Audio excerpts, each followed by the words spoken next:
Привет, друзья! Напишите, пожалуйста, как меня слышно и видно. Самое главное слышно, потому что до этого были проблемы со звуком.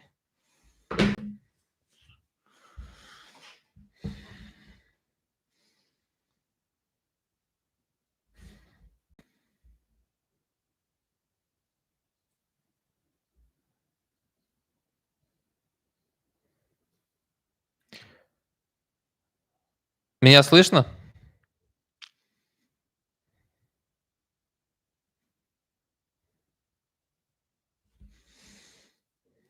Да, хорошо. Гарно чутно, это отлично. Так, тогда настраиваемся. Поудобнее устраиваемся. Да, сразу лайки, друзья.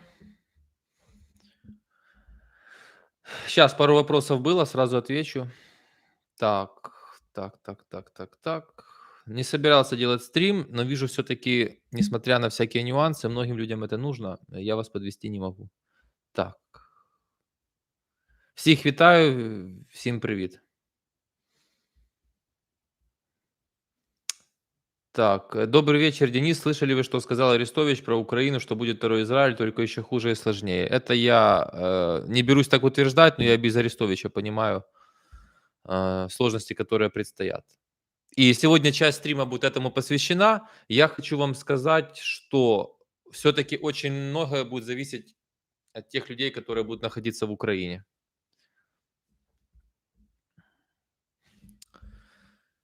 Так, где-то вопросы были. Спросил про звук, много ответила и потерялись. Так, привет всем. Привет Германии, привет всем.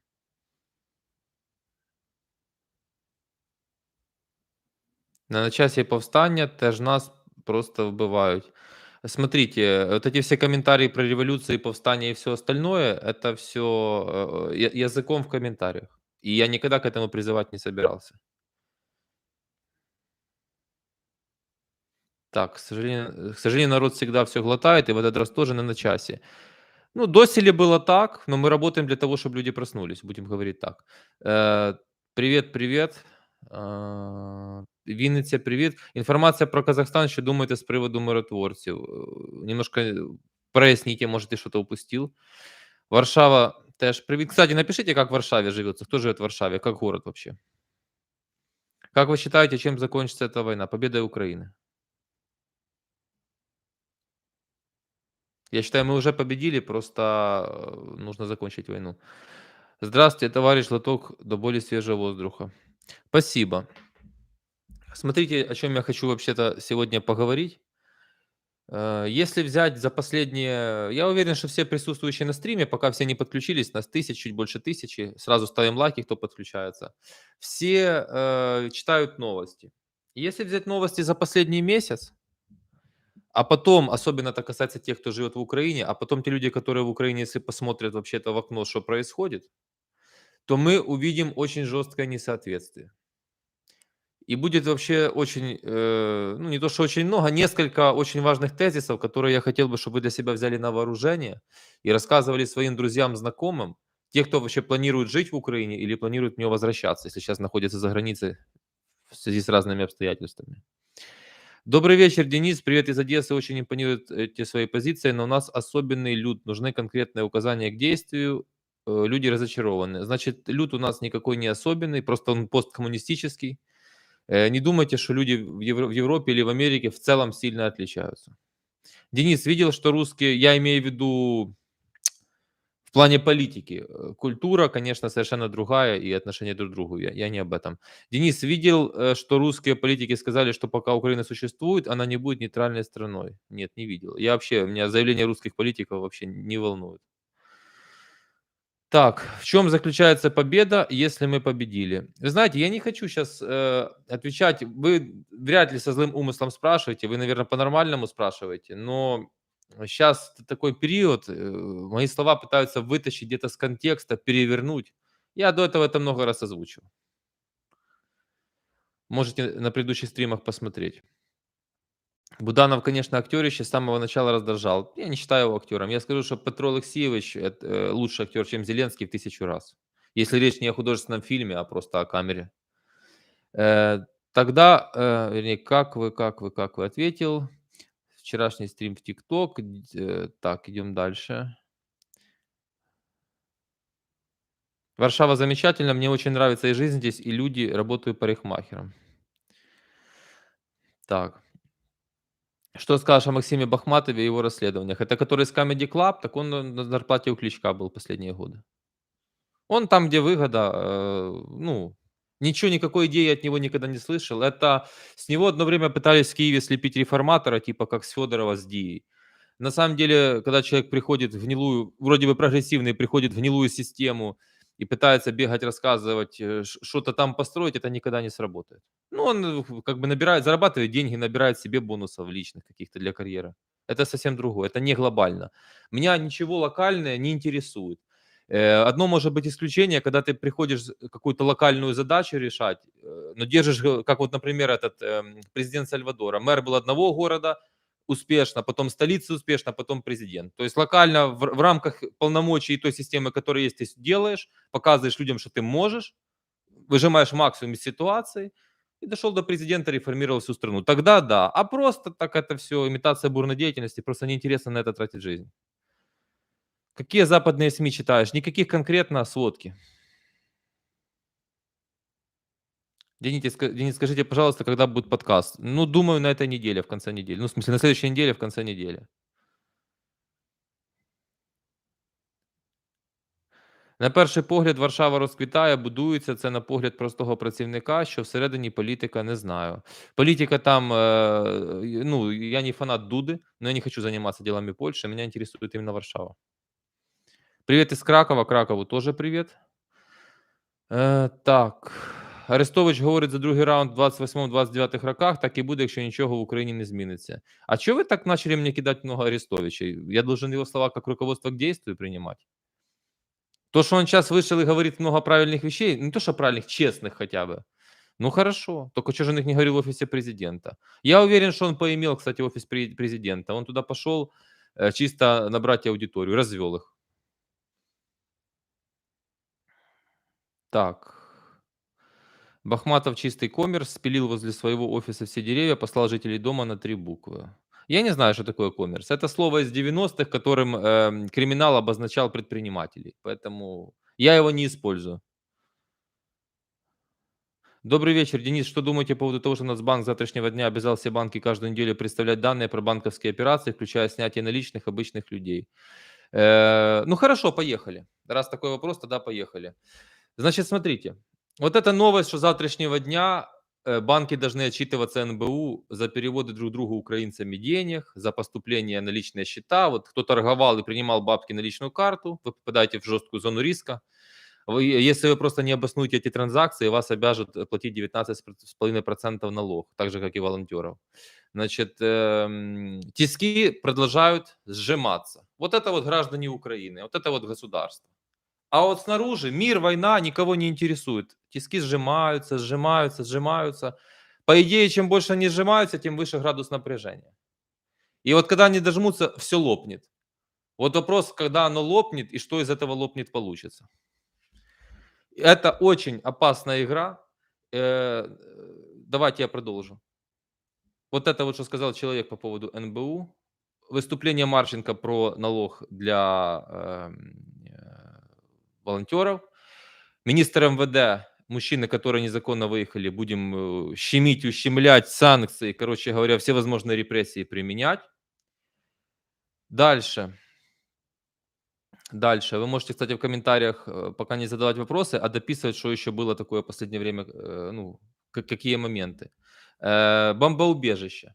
Отдельная тема. Погибли люди. Представляете, что дети погибли. И я хочу сейчас ко всем обратиться, кто находится на стриме. Давайте возьмем, ну, просто с Кличко резонансно, давайте возьмем, наверняка же на стриме есть киевляне. Кто сейчас в Киеве на стриме, там, поставьте плюсик, чтобы я понимал, что есть киевляне.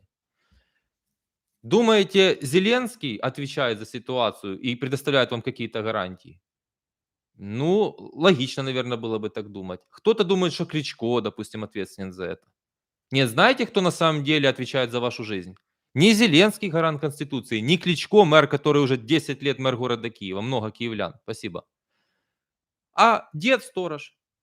с зарплатой 5000 гривен, который любит подбухнуть, обычный мужик, среднестатистический, который теперь пойдет в тюрьму.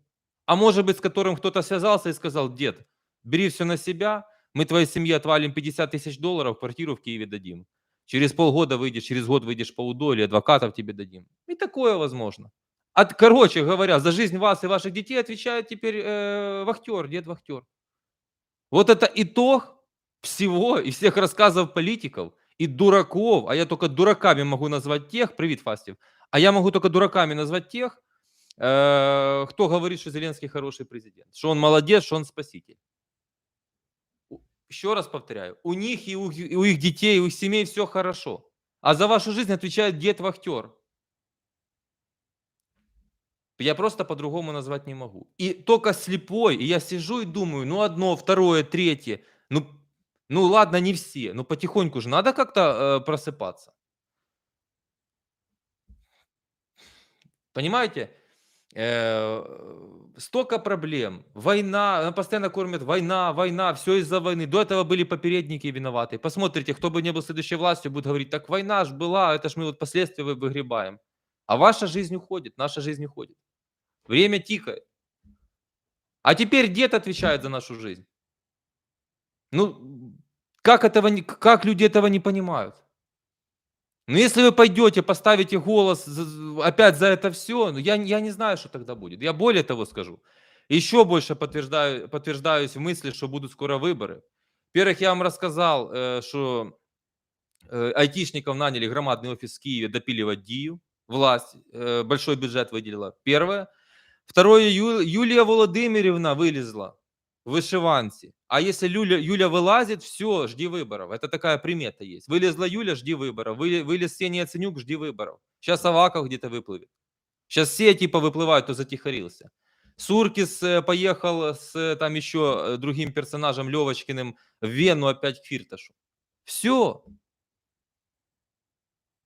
А за вашу жизнь, я пятый раз говорю, еще 55 раз сегодня скажу, отвечает вахтер, дед, который любит бухнуть, вахтер. Так это скажите, пожалуйста, вы что считаете, что в Америке, в спецслужбах и в любой администрации все дураки сидят или в Евросоюзе, или в других странах? Нет. А сегодня уже скандал разгорается. Бельгия, запрос официальный Украине, почему их вооружение использовалось в вылазке на Белгород. А многие люди на этот Белгород, я не хочу при женщинах выражаться, как это правильно сказать, днями и ночами только про этот Белгород думают, как хорошо, какая вылазка. Это был просто чистый пиар Буданова, я повторяю. Чудак думал себе набрать вестов, показать, какой он крутой спецслужбист. А в чем смысл этой вылазки в Белгород? Что мы видим по факту? Военные там, я просто, понимаете, я не хочу слухи повторять. Ну вот давайте доверимся тому, что пишут, что это там российские повстанцы, или как их там правильно назвать, партизаны, которые на стороне Украины. Все, короче говоря, мы все знаем, что в Белгород можно легко зайти. Давайте прямо говорить, Белгород можно легко захватить, имея желание, наверное, там все остальное. Я так понимаю, если заходить, то захватывать, чтобы Путина спина вспотела. И еще одно место. Либо зачем тогда это все? Теперь показали фотки, что там использовалась техника. Запад запрещает использовать свою технику, и Америка в том числе. И я так читал в американской прессе, что когда мы принимаем любое оружие, будь то какие-то снайперские винтовки или огромные там РСЗО, ракетные установки, четко документ указывает, запрещено использовать на территории Российской Федерации. Только на территориях Украины. На территорию Украины входит и захваченные русскими ЛДНР и Крым. И что? И правильно кто-то пишет, театр. Конечно, театр. Но за вашу жизнь отвечает вахтер.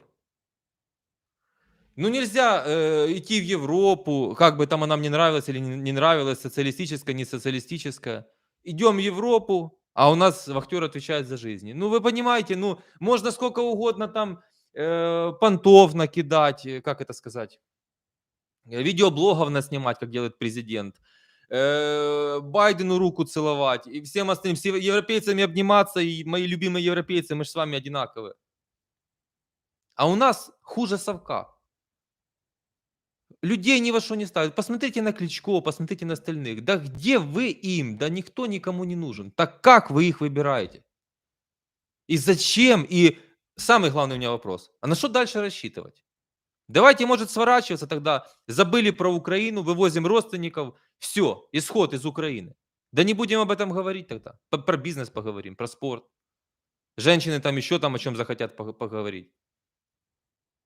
Я просто смотрю на людей, читаю комментарии, это мразота с голоса, как ее там, напишите фамилию, которая к этому пацану пристала, который Цоя во Львове пел. Да какое Цой имеет отношение к расизму? Да никакого. Это культовый, реально культовый рокер. Культовый человек для всех, тех, кому сейчас там лет 45, они все на Цоя росли и слушали его. Они что, виноваты, что такой Путин, Пипа, точно, что Пипа, что Путин такое натворил, что такой подонок у руля России стал? Нет, они в этом не виноваты. Этот пацан, там понятно, что там по его разговору, ну, дубль пусто. Но какая, он же гражданин Украины, он же защищен Конституцией. Ну хорошо, у Арестовича хватило ума, тоже его поддержал, выпустил видео, там спел «В лесу родилась елочка», вы, наверное, видели. Типа, а теперь сделайте что-то мне, как вы этому пацану сделали. Его там запрессовали, она ж специально, сволочь, это слушала, чтобы он ее обматерил, снимала на телефон, потом куда-то, наверное, в СБУ это все отправила, СБУшники его запрессовали, стандартная схема, и он извинялся там с этого суфлера на украинской мове. Класс! Знаете, что она делает? Она думает, что она набирает себе политические весты для себя, для голоса, пиар, она сейчас во всех СМИ попала. А на самом деле она разрушает Украину своими руками, без Путина, без ракет. И заметьте, как ни день, где-то ругань на почве языка, или «а ты тут что, харьковский во Львове», или «что ты тут такой-то где-то там». Да нет, так ничего не будет. Ну так просто ничего не будет. Давайте или одна страна, или тогда просто ну, другая карта будет, не дай бог. Путин всех одинаково бомбит, что Одессу, что Харьков, что в Тернополь, что Хмельницкий прилетает. Ему плевать все равно. Они берут, ссорятся. А эти сволочи это подогревают. Порошенко открыл ящик Пандоры с языком, а эти, видите, сейчас пользуются. Вот пишут, я ругань по поводу языка слышу каждый день уже Днепр. Ужас. Пишут, делаем то, с чего смеемся в новостях с кого-то. Конечно. Сколько смешных тиктоков, мы все сами смеемся над русскими, над этим. А вы видите, что делается у нас? Так это еще война идет, друзья. Война еще не закончилась.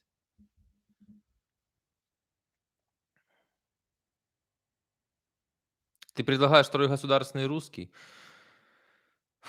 Вот смотрите, так рождаются слухи, так рождается непонимание. Я понимаю, что у каждого свои интеллектуальные способности. Но где я когда сказал, что я предлагаю вторым государственным русский? Я сказал, что я предлагаю украинский и английский двумя государственными, а русский просто не надо трогать. Просто от разговаривает человек и разговаривает, и забыли.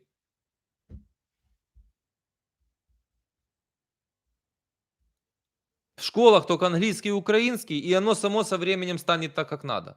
С поколением, потому что все от образования все равно идет. От того, как ребенок в школе разговаривает, там с этого все равно все начинается.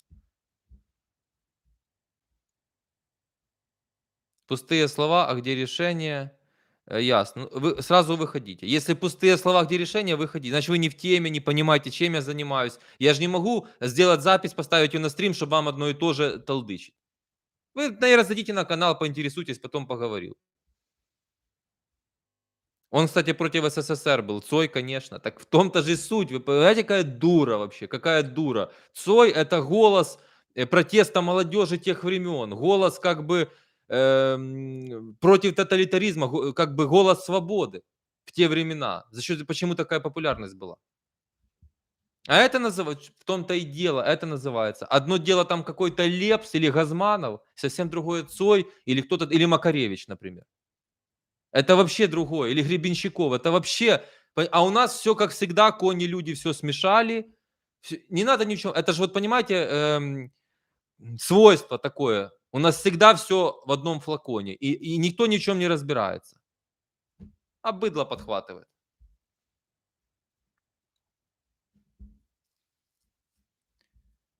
Так. Вопросов навалили, конечно, вы мне, пока я тут распинался. Кто не видел, рассказываю интересную историю. Приходит мне вчера на почту письмо. Здравствуйте, Денис. Я контент-менеджер такого-то издания. Домен EU, то есть Европейского Союза. Я такой, ого, рекламировать специально не буду. Кто видел в Телеграме, тот видел. Да я, по-моему, и в Ютубе тоже публиковал. Не хочу им рекламу создавать. Значит, хотим с вами пообщаться на тему размещения ваших, значит, видео и стримов на нашем сайте. То есть это как бы перевожу. Давайте будем разговаривать, сколько вы хотите денег, чтобы публиковаться. Ну, ничего себе, думаю. Захожу на сайт, а там Медведчук, Кацаба, Татьяна Монтян и вся ватная вот эта шобла собралась в одном месте. Я одурел и думаю, эти люди вообще этот флаг видели? И этот, и этот. Они вообще слышали меня? Или они подумали, что если мне не нравится госаппарат украинский, то я как бы родиной буду торговать? Я им написал, кто они такие, но я не публиковал ответ. Потом еще позже ответ пришел. Чудак пишет: скоро все изменится, главное вовремя перекраситься. Вот так в голове у тех, кто за бабки, ну, у которого нет никаких принципов, взглядов и, в принципе, то говорящая голова. Вот так вот. У них главное вовремя перекраситься под нужную волну. Они считают, что Россия, наверное, ситуацию это самое опять в свою сторону, и надо будет что-то это. А у меня одна позиция всю жизнь. Мне 35 лет, я никогда не менял свою позицию.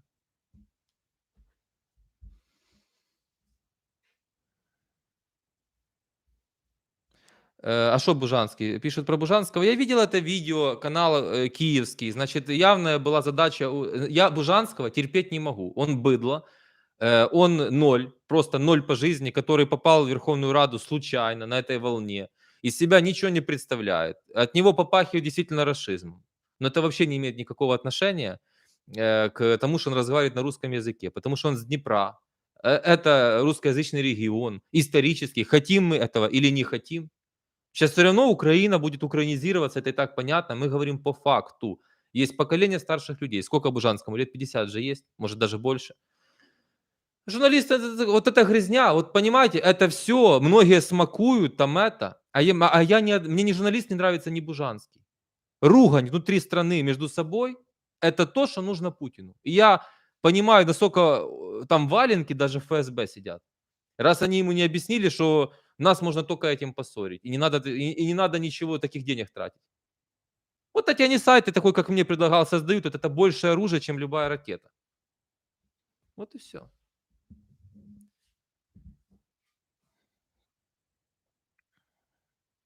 И есть вероятность, что Цоя тоже власть убрала, боясь протеста народа. Ну, я не отбрасываю, мало в это верю, но то, что он власти не нравился, это очевидно. И то, что Гобняева посла, тоже очевидно. Так.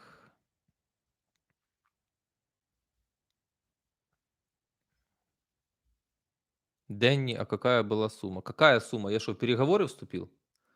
Я сразу послал на 3 буквы. Вы зайдите, посмотрите скриншоты, я переписки выложил.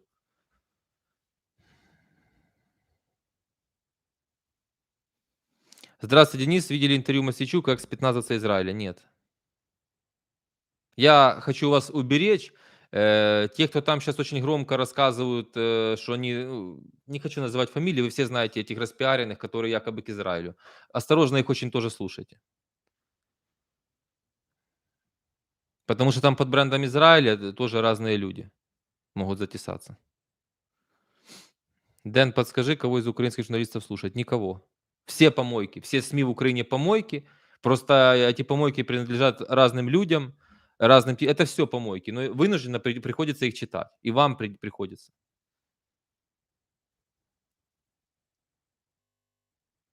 Так, Ткач виклав третє відео про батальйон Монако, Кучма теж на Кафера. Я вам могу прокомментировать. Даже не смотрел. Даже не смотрел. Посмотрел просто бегло о ком. Послушайте, вот мы 25 минут в эфире, о чем мы с вами говорим, и поверьте мне, вот сейчас тут почти 3000 человек, за всю Одессу говорить не буду, но точно, я уверен, многие поняли, что я имею в виду, и о каких важных вещах мы на самом деле здесь говорим. Вот тут рациональное зерно. 250 раз он показал, что Суркис на классном последнем Мерседесе играет в казино в Монте-Карло. Дальше что? Дальше что? Суркис занимает какую-то должность? Нет. Они формально предприниматели, бизнесмены. Из 90-х, правда. Дальше что? Ну что нам еще, головой об стенку побиться, сурки сдать, дай мне свой "Мерседес", потому что у тебя есть? Или что нужно сделать? Ткачу и этим всем Севиле Мусаевым, им причины этого не интересуют. И как ситуацию поменять, им не интересно. Их задача показать вам: вот плохой, надо посадить хорошего. Вот вор, а надо посадить честного. И они их меняют местами 32 года, а проблема усугубляется, война уже к нам пришла. Так может не там копаем, может систему надо ломать? Им невыгодно это рассказывать. Конечно, как только вы поймете все поголовно, хотя бы процентов 80, где вся соль, как говорится, на этом закончится их журналистика. Она просто закончится. Работы не будет. Ви дивитесь Раміну Сказай. Раньше смотрел, когда она залезла в тему в политике, войны, все сразу стало понятно. Конформисты. Конформисты. Ищут себе теплое место, юзают страну, это не то все. Самое главное, интересно, когда приглашают человека, который в чем-то профессионал, его интервьюируют, я для себя что-то там могу почерпнуть, мне интересно. А когда Рамина начинает разглагольствовать, вот она с Фарион там ивенты проводит, деньги зарабатывают, передачи проводит, этим самым как бы своим молотком долбят в трещину разрушения України. На українській мові треба українську вчити. Но когда у него был бытовой конфликт с этим быдлом, вы видели, да, я тоже это выставлял, потом, правда, удалил. Люди начали срач, ну, в Телеграме. Ну, вы все видели, там оно по телеграм-каналам. Она ж там на русском разговаривала. Ну, вот это вот лицемерие, просто первой гильдии.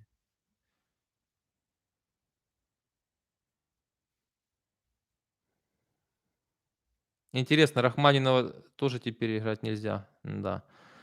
Еще бы Шевчука запретили. Ну, вот это да, они скоро запретят Шевчука, Макаревича.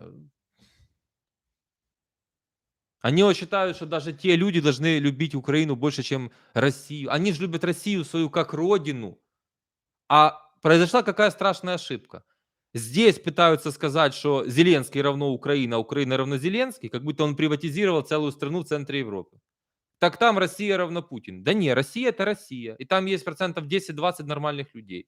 Заражена страшной болезнью, да. Не был там и не хочу, да.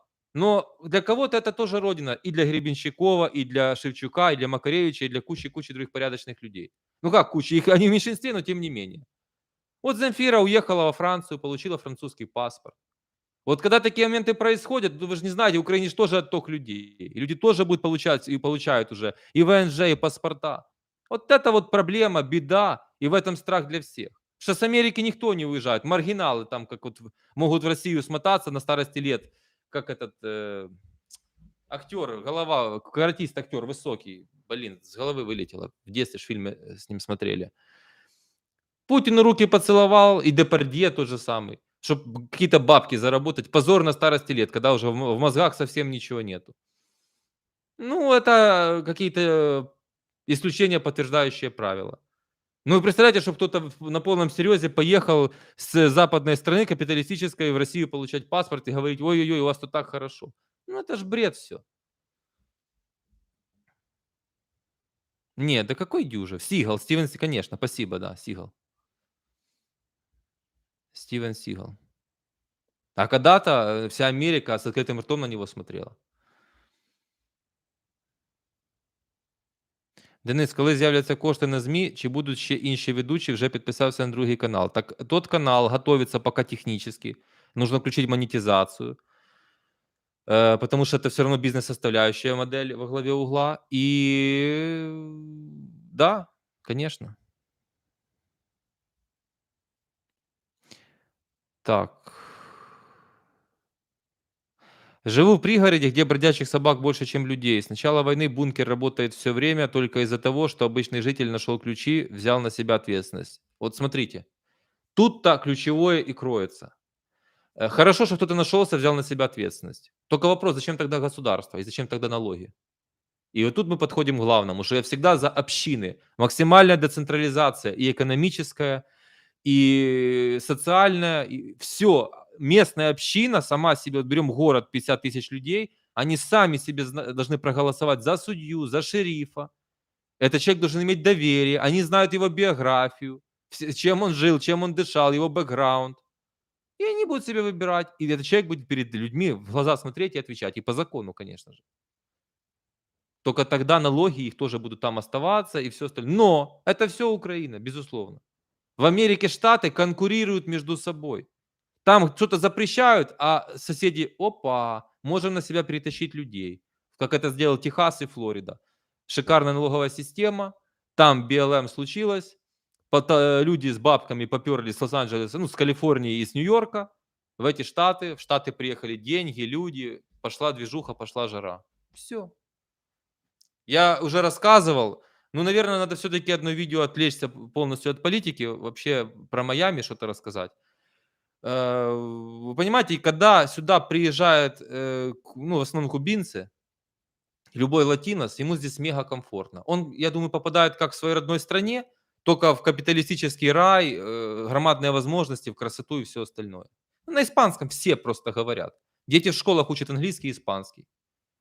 Ну, никому же не приходит в голову что-то обвинить кого-то.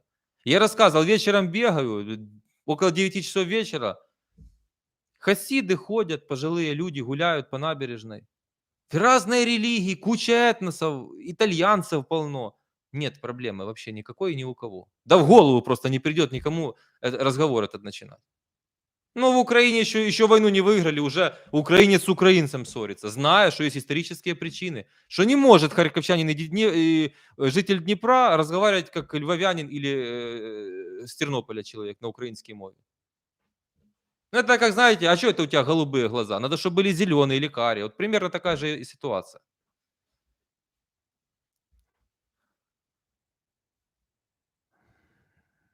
Так. Про Белгородскую область рассказывал, потом мотнете. Видел, что Резников встретился с Минобороны Китая? Нет. Резников для меня... Друзья, ставьте лайки, не забываем ставить лайки. Резников для меня закончился давно, потому что я знал, кто это такой. Но это вообще такая длинная тема. Но когда вот эти начались темы за яйца, когда документы почитал внимательно, которые журналисты опубликовали, а потом начались эти движухи на 9 миллиардов гривен, и также слухи доходят. И если мы сделаем второй канал, есть женщина, она у меня была в друзьях в Фейсбуке, я как-то не обращал внимания, жаль. А у нее как хобби, она аудитор, она показывает, что творится в Прозоро. И как пилятся бабки сейчас везде по всей Украине. А помните, когда-то как носились с Прозоро? Ой, какая система, коррупция теперь будет побеждена. Все, Прозоро. Так вот это сейчас Прозоро всех грабят. Идея это тоже, что и Прозоро. Вот и все. Менять надо все. Менять надо все и сразу все делать правильно. Какое вообще будущее в этой власти зелья? Я когда сам об этом для себя думаю, ужас происходит, но я интуитивно чувствую, что его выберут в следующий раз. И я презираю таких, как Комаров, которые прислуживают власти, берут интервью для того, чтобы просто после войны оказаться на коне, получить хорошее местечко, может быть, чем-то пресс-атташе стать. Я презираю это.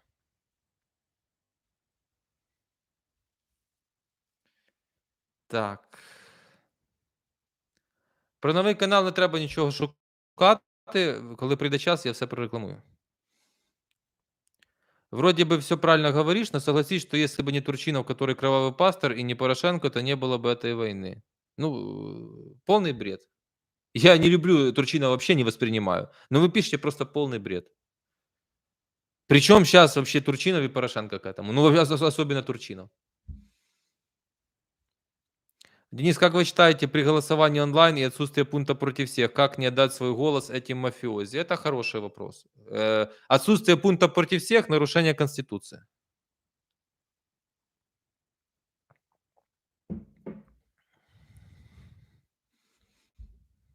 Знаете, просто что меня поражает?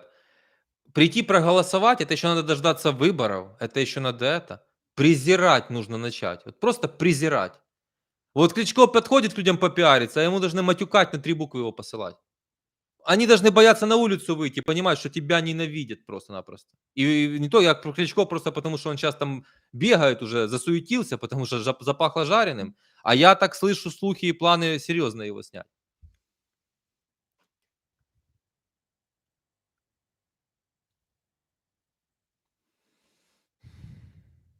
Так. От Комарова не ожидал, он казался нормальным, честным ведущим. Что такое честный ведущий? Если он снимал передачи про другие страны, туризм, что такое честный ведущий? Я вот не могу понять.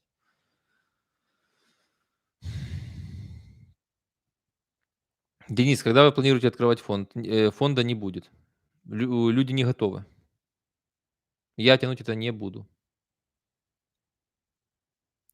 Так, как правильно провести приватизацию, чтобы не превратилась в прихватизацию? Посмотрите мои видео о реформах.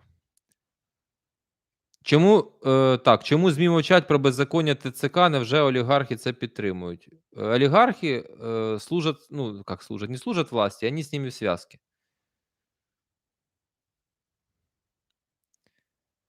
Я про Казахстан, наступ на Украину впервые слышу, почитаю после стрима, убежден, что этому не бывать. Я сейчас внимательно отслеживаю Такаева. Он знает, что он делает, но я не его фанат. Вы збираєтеся в политику? Я в Америке живу. Считайте, что я в ней участвую вот таким образом. Поставьте лайки, друзья. Давайте 2000 лайков прямо сейчас сделаем. Так, в США нет официального языка. Да. Денис, вы видели новость последнюю из Сальвадора, где Наиб Букело уволил с 262 мэрии в стране, оставил 44. Работника, наверное, вы имели в виду. Уволил мэров, их помощников, снизив расходы бюджета. Люди сильно хвалят его за это решение. Ну, что он молодец. Денис, можете, будь ласка, розповісти про повний звіт від банків? В моєму телеграм-каналі зайдіть, почитайте, публиковал. Алекс, вы вот упорно задаете вопрос, ну, такое ощущение, что вам лет 17. Скажіть, чи підтримуєш партію 5-10, де зараз Балашов? На моем канале недавно, месяц назад, записали подкаст, послушайте. И мне Комаров никогда не нравился, но это дело вкуса, мне не нравился ни он, ни его передачи, многим нравились, но я же не могу, все же не могут быть одинаковыми. Но в принципе, я вам рассказывал, я что-то эту тему там не муссировал, я, в принципе, интуитивно чувствую, в 90% случаев, что из себя представляет человек. Так, подивіться рух права людини. Нет, нет, нет, нет. До свидания. Денис, добрый день. Езжу и обращаю внимание, нехотя, сколько в Киеве появилось новых Мерседесов, просто уйма. В Украине и в Киеве, в частности, появилась прослойка очень богатых людей чисто благодаря войне. Мне это рассказывают бизнесмены из Киева. Повсплывали люди, которых никто никогда в глаза не видел. И не знают, чем они занимались и все остальное. Здравствуйте, я с Геническа давно уехал за границу, недавно наткнулся на новость, что не представляют медицинскую помощь людям, детям, которые не взяли паспорта русские. Ну, наверно. Розкладу контенту немає ніякого. Наступний тиждень. Імпровізація. Если не собираетесь делать фонд, есть подозрение, что выберут Зеленского снова, тогда для чего ваш канал? Значит, тезка, чтобы делать фонд и регистрировать его в Америке, нужно очень много денег просто на его содержание и обслуживание. Скажите, где взять деньги, я пойду возьму, сделаю фонд. А вы даже не спонсор канала, и вы мне будете рассказывать, для чего мой канал? Для того, чтобы рассказывать людям, как правильно, обосновывать это и объединять людей, склеивать их, а не ругать между собой. Вот и все. Когда мне еще спонсор канала что-то пишет, я еще понимаю. А вы ничего не сделали, вы мне будете в комментарии наверняка с пивком сидеть рассказывать, что мне делать.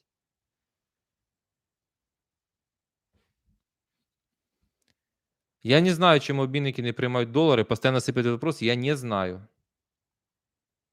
Я такого не слышал. Я знаю, что терминалы Приватбанка перестали принимать доллары и евро.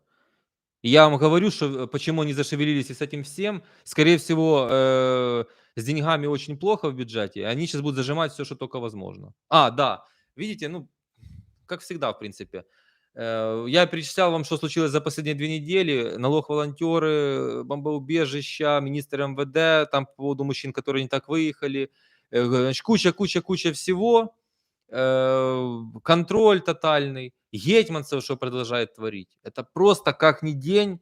Боже, он просто вообще ни во что не ставит. Так я задаю вопрос. Ну где этот великий Зеленский? Ну он как, он в погребе совсем сидит? Ну у него ж есть минута зайти, он же сайты какие-то читает, открыть ленту, блин, и почитать вообще какие-то сайты. А потом вызвать и спросить, но вот возмущаюсь и сам же понимаю, как все происходит. Приходит Ермак и вкладывает ему в уши.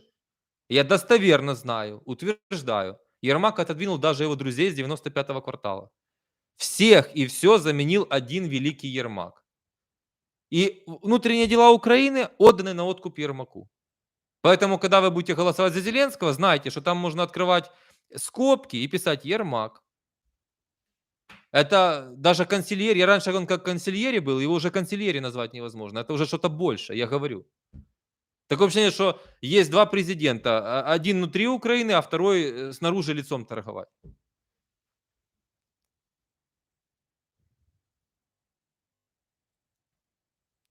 Про Белгород говорил, потом мотнете.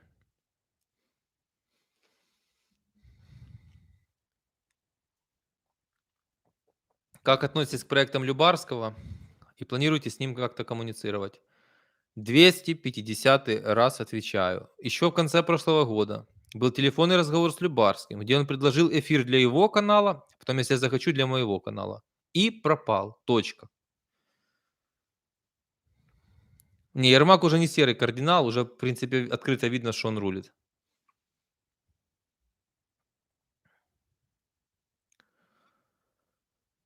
Так.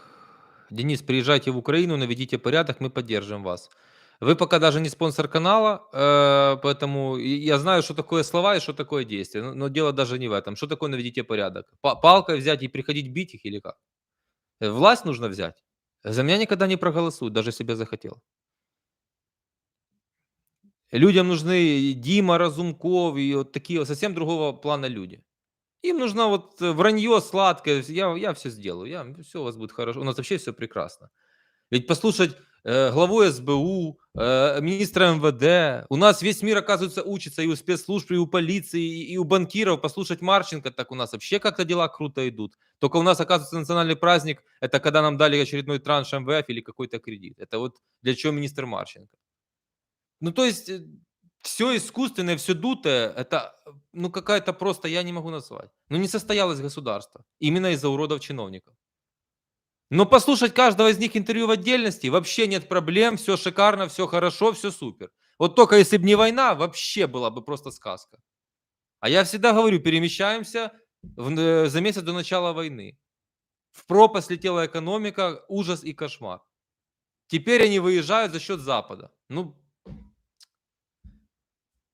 друзья, поставьте лайки. Кто хочет стать спонсором канала, сверху ссылка, становитесь спонсором. Это важно. Канал существует чисто благодаря спонсорам. Так, Денис, агрессия насчет языка обросла большими масштабами, и это большая проблема. Какое ваше мнение? Я об этом 15 минут говорил, потом мотнете, послушайте. Так, Коля Голдовский, спасибо. Денис, рубрика подкасты на паузе, хотя получилось очень интересно. Я же сказал, будет подкаст в следующей неделе, по идее. Ну, и максимум через одну. А может, и на следующей через одну. Договоренность есть. Так, якщо чесно, я навіть забув, яке життя було до війни. И вы знаете, это вот вы, наверное, просто написали комментарий, но это важно, потому что это психологическая история все. И я вам хочу сказать, это тоже власти выгодно. Это тоже власти выгодно. Так, Денис, по складу изложения контента и стилю общения вы мне безумно напоминаете прекрасного российского диссидента Евгения Панасенкова. Спасибо, но Панасенков не диссидент, слава богу, пока. Оппозиционер. Днепр тревога, плохо. Вчера там горе случилось. Денис, как после выборов в США будут реагировать на воровство, коррупцию в Украине от «Слуги народа»? ЕС и США, Запад в целом, аудит намечается, разоблачение т.д. Я могу сказать уверенно, что придет любой республиканец и закончится любая помощь Украине. Ну, такая, как эти хотят, чтобы им давали все и ничего не контролировали. Закончится. И потому будет мир. Принудительный для России и для Украины, но мир. Вот что я могу сказать. Если вы думаете, что республиканцы будут то, что Байден творить, то этого не будет. Будет обидно, если Залужный пойдет в политику. Мне тоже. Так а что же сделал Гетманцев, пишет человек. Доброе утро вам, доброе утро. Какая война? Поднять налоги, тарифы, штрафы. О, правильно, тарифы еще ж подняли, сейчас поговорим. Срочно всем поменять права, вести техосмотр, полный беспредел власти и полиции, сделать всю страну нищей, сытой и голодному не товарищ, взятки, откаты. Взятки, откаты это такое, это следствие системы государственного управления. А то, что вы сказали, техосмотр, да, вот эти вот бытовые мелочи. В 2 раза увеличили тариф с 1 июня коммерческий на электроэнергию, с 1 сентября или октября, осенью, короче говоря, ну, обычный тариф для людей в 2 раза практически в 2 раза увеличивается. Ну так давайте выпишем это на бумажке, каждый из вас, из нас, почитаем. Вообще-то подумаем о том, что война идет 1,5 года, и зададим себе вопрос и попытаемся ответить. Так что для нас сделал Зеленский и власть вообще во время войны? Не 150 пунктов, не 25 пунктов, 1 какой пункт? Ну, что сделало государство для гражданина, которого она хочет, чтобы он воевал, и как бы, ну так все, любое государство так хочет, ничего такого. Воевал, платил налоги, это. Что сделало государство? Одно что-то для людей.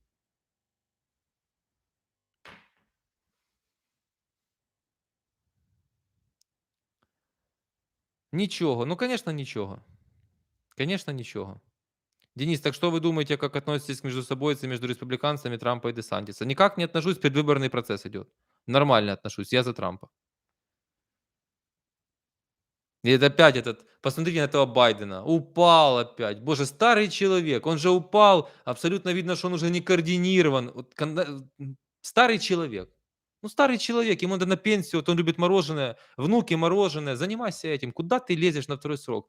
Потом ударился головой в вертолете. Ну, просто ну, какие-то же американцы, не какие-то, огромное количество за Байдена. Это я вам к тому, что люди везде плюс-минус одинаковые. Ну, тут меньше идиотов, чем в постсоветском пространстве, понятно. И коммуняк здесь не было, поэтому. А так, Денис, пригласи на подкаст Марка Гинзбурга.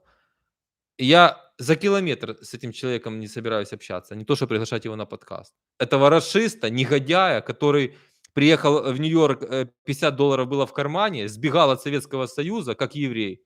В Нью-Йорке заработал деньги, большие деньги, миллионы долларов. А теперь перед войной ходил, рассказывал, какая Россия великая, Илон Маск, Америка негодяй, Китай, Россия это хорошо, великие страны.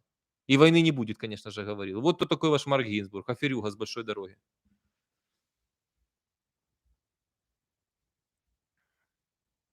Со связями в КГБ. Но это не точно, потому что на заборе прочитал.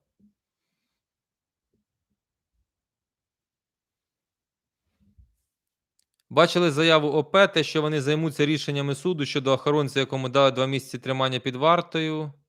Як так виходить, що дорадний орган буде впливати на рішення суду? Чому це? Это... Валерий, я об этом рассказывал в начале стрима, вы, наверное, просто не присутствовали, пропустили. Это то, что вы написали само собой, это же в голове не укладывается, чисто как бы юридически, да, и с точки зрения закона. Но я еще раз говорю, есть великий Кличко, мэр, великий Зеленский суперпрезидент, Черчилль второй, кто-то его даже называет, что просто я краснею, когда такое говорят, мне просто стыдно, что кому-то в голову может такое прийти. Но за вашу жизнь отвечал дед полуалкоголик за 5000 гривен зарплаты. На самом деле, в этой истории мы видим все государство Украина. Ну, любое подставковое, но мы как украинцы, мы же об Украине говорим. Много понтов, все у нас учатся, мы самые лучшие, и все у нас все шикарно. Это просто люди, дураки, не понимают. Чиновники точно знают, что все хорошо у нас. Потому что они богатыми и заходили на должности, и уйдут еще богаче после войны. Но в итоге все скатывается к охраннику. Представьте, чтобы в Америке или в Италии, или, не знаю, во Франции, в Германии за безопасность людей отвечал охранник с зарплатой 100 евро. Можете себе? Или вообще, в принципе, охранник какой-либо. Ну, это на голову просто не налезешь. В Америке тут, возле школы, любой школы, такое количество полицейских и обслуживающего персонала. Там за квартал стоит женщина в специальной жилетке со знаком «Стоп» и регулирует машины, чтобы, не дай бог, ребенка за километр не подвергнуть опасности быть сбитым.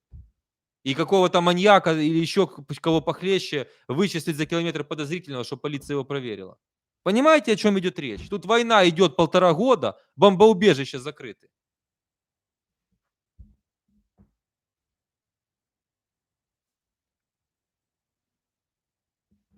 Как Трамп решит проблему Крыма? Позвоните и спросите у Трампа. Какая проблема Крыма? А какая в Крыму проблема? То, что нас все аннексировали? Так надо было быть сильными, надо было воевать, я не знаю. Надо было крымчанам как-то активнее, наверное, сопротивляться, как жители Херсона. Почему Херсон отбили в итоге? Потому что сами херсонцы — это Украина.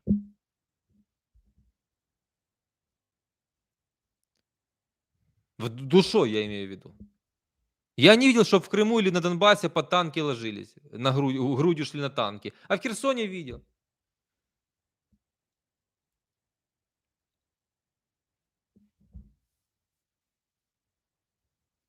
Кстати, Любарский все еще планирует с вами диалог, но никак не соберется, я спрашивал. Понял. Я так розумію, що в нас контрнаступ вже разів 10 починався, а ми так і не зрозуміли. Это сложная тема. Дай бог, чтобы хоть что-то с этого получилось. Дальше что комментировать? Ждем, наблюдаем. Да, вы являетесь спонсором, Александр Кулик, и спасибо вам большое.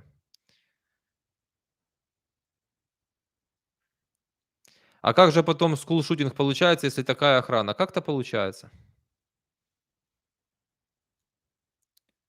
Одесса Инфо каждый день кидают посты для раскола общества в Украине, и они в других городах работают так же, а владельцы, как я понимаю, бывшие депутаты или однофамильцы. Не знаю, понятия не имею. Так, если не будет пункта против всех, что тогда делать? Выбрать лучшего из худших? Начнется предвыборный процесс. Поверьте, я буду с вами на постоянной связи, решим, что делать. В соответствии с нашими взглядами и тем, как это правильно. Мы купили квартиру в новострое в Одессе, заехали во время войны, тариф на свет был 5 гривен. Постепенно тариф рос. На данный момент 10-30 за 1 киловатт. Вообще не представляю, какой дальше будет тариф. Но это что-то ненормальное, если честно. Бизнес-стримы будут, и я вижу, что людям это уже действительно надо. Денис, что думаешь насчет Мелитополя, Бердянска? Твое мнение не изменилось? Отбиваем Мелитополь, Бердянск и вступаем в переговоры? Но я бы хотел, чтобы так было. За Америку знаю, там друг, я удивився, що дитину зі школи з автобуса повинен зустрічати один з батьків. Да, конечно. Да, спасибо, ставьте лайки, друзья. В Кривом Роге до сих пор, ой, полетели. В Кривом Роге до сих пор за 1,5 года не реставрировали, не построили бомбоубежище. Смотрите дальше. Я утверждаю, что бомбоубежище отремонтировать стоит для такой махины, как государство, тем более при такой помощи Запада, 3 копейки. 3 копейки.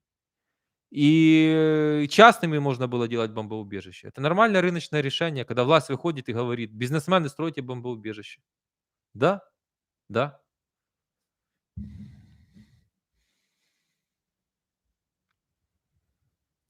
Получается, если Украине заканчивается помощь Запада и США, тогда украинское правительство вообще просто задушит людей налогами. Моя мама учитель, 40 лет стажа, сняли ползарплаты на войну. Не знаю, как могли снять ползарплаты на войну, честно говоря, официально. Но то, что вы говорите, нет, если заканчивается помощь Запада и США, то государство не может существовать, потому что бюджет пустой. Не хватит на... Как же 1 миллион чиновников прокормить? Как? Как? Вы сейчас в военной Украине идете по улице, и каждый 5-й человек работает на государство. Это что, мыслимо вообще?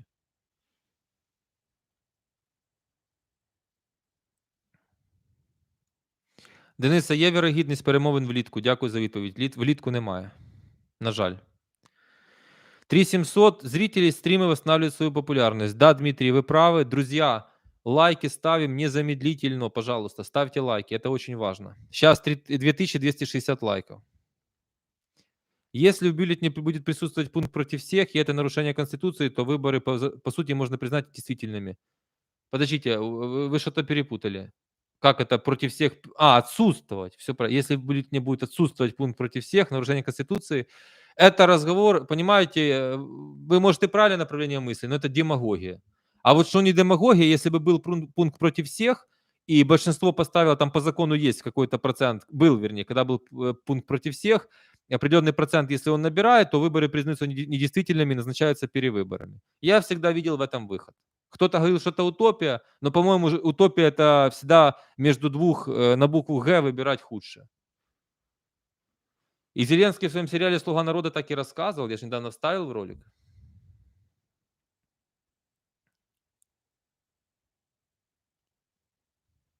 Госаппарат в Украине — это 2 миллиона чиновников. Ну, Себастьянович миллион насчитал. И так, в принципе, логично рассказал, я верю. Я вчитель півзарплати зняли рік тому. Ну, ужас просто, я этого не знал, это кошмар какой-то. Пишут, в Днепре также бомбоубежище в ужасных состояниях. Друзья, так это ж не проблема, вы не можете понять. Когда я говорю, что про Кличко, я же не говорю, что Кличко плохой, а все мэры хорошие. Они все одинаковые. Это для них, вот для бизнесмена, если его предприятие, но оно частное его, они пришли во временное пользование вашими деньгами и пилят их. Все. Им плевать на вас. Вы для них не люди, вы не поняли еще? Не люди вы для них. Вы им мешаете.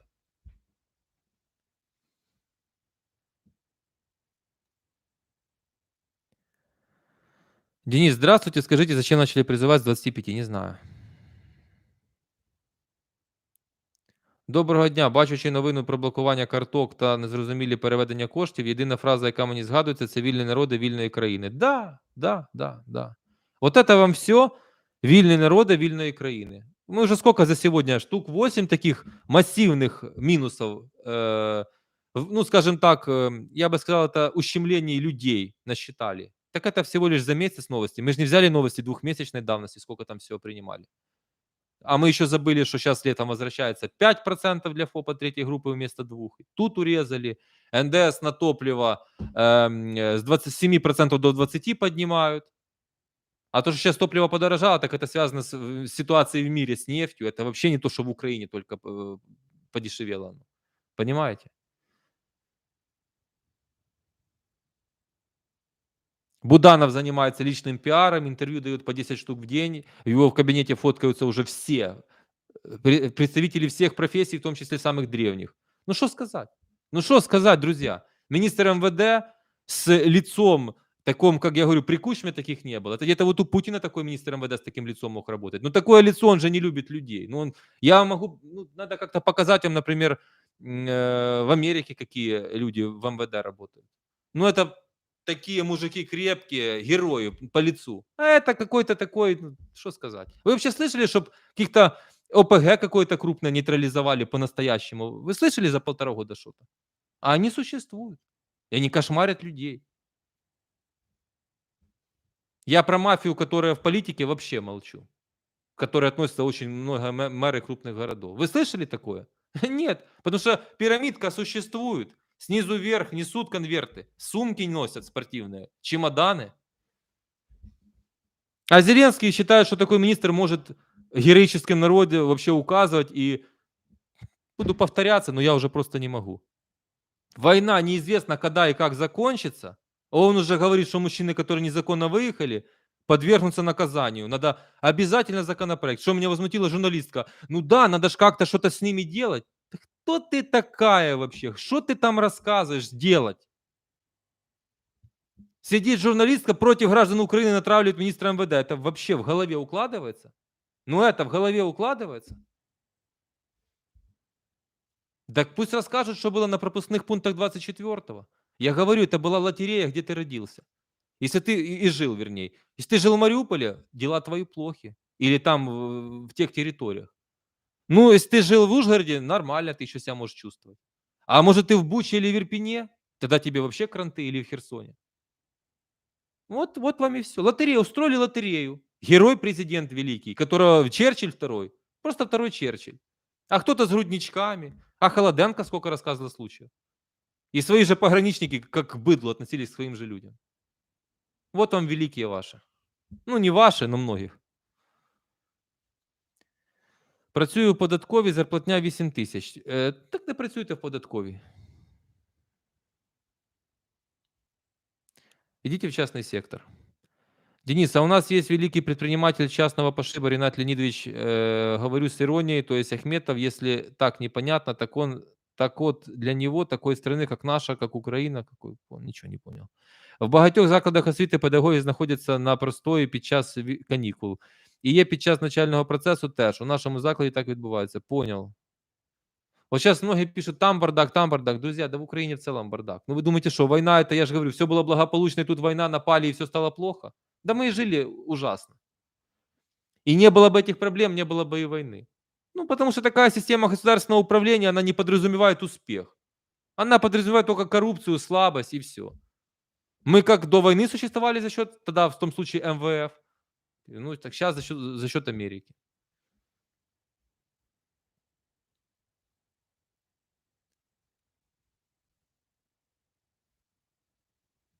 Ваше мнение о Терехове такой же. Я уже миллион раз это рассказывал. Поищите на прошлых стримах по тайм-кодам, если вам это интересно. Еще раз скажу. Огромный процент, доминирующий, чтобы вы поняли намек, процент мэров крупных городов, которые находятся поближе к фронту, во время войны получили звонок с той стороны с предложением огромной суммы в миллионах долларов повесить триколор и не будут бомбить город, чтобы сохранить, конечно же, бизнес этому мэру. И многие, в принципе, уже над этим раздумывали. Вот вам и все.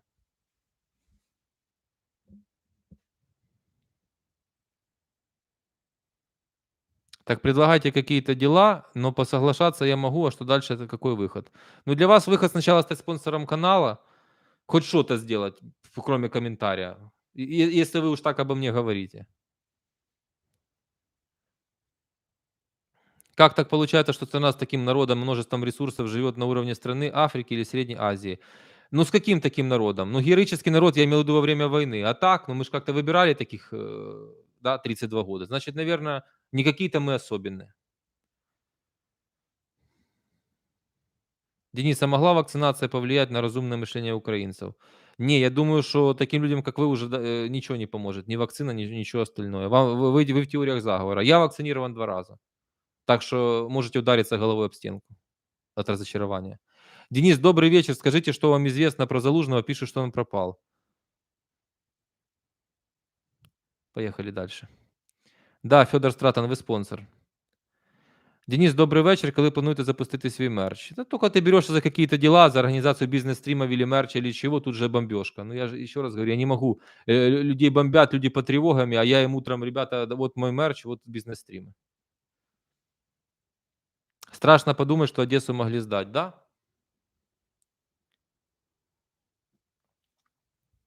Почему не продают заброшенные предприятия? Одесский НПЗ уже 8 лет стоит, и таких тысячи. Потому что президенты вот такие вот и зарабатывают на этом деньги, их окружение. Вот и все. Миллиардное предприятие стоит вместо того, чтобы уйти в частные руки и приносить долю ВВП, платить налоги и рабочие места. Вот вам и вся Украина.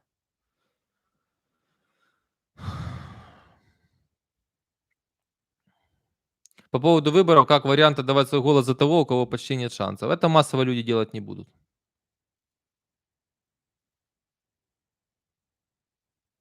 Денис, как считаешь, что будет конкурировать за на следующих выборах? И кого бы ты хотел видеть следующим президентом Украины? Э, Опять, ну как я могу назвать вам фамилию президента Украины? Вы знаете нормального кандидата в президенты? Подскажите, может, я не знаю. На манеже будут Зеленский, Порошенко, Тимошенко, Притула, Арестович, Мосейчук, военные и так далее, и так далее. Вам не кажется, что тема языка зашла уже слишком далеко? Кажется, я об этом рассказал ранее в стриме, потом можете мотнуть, посмотреть.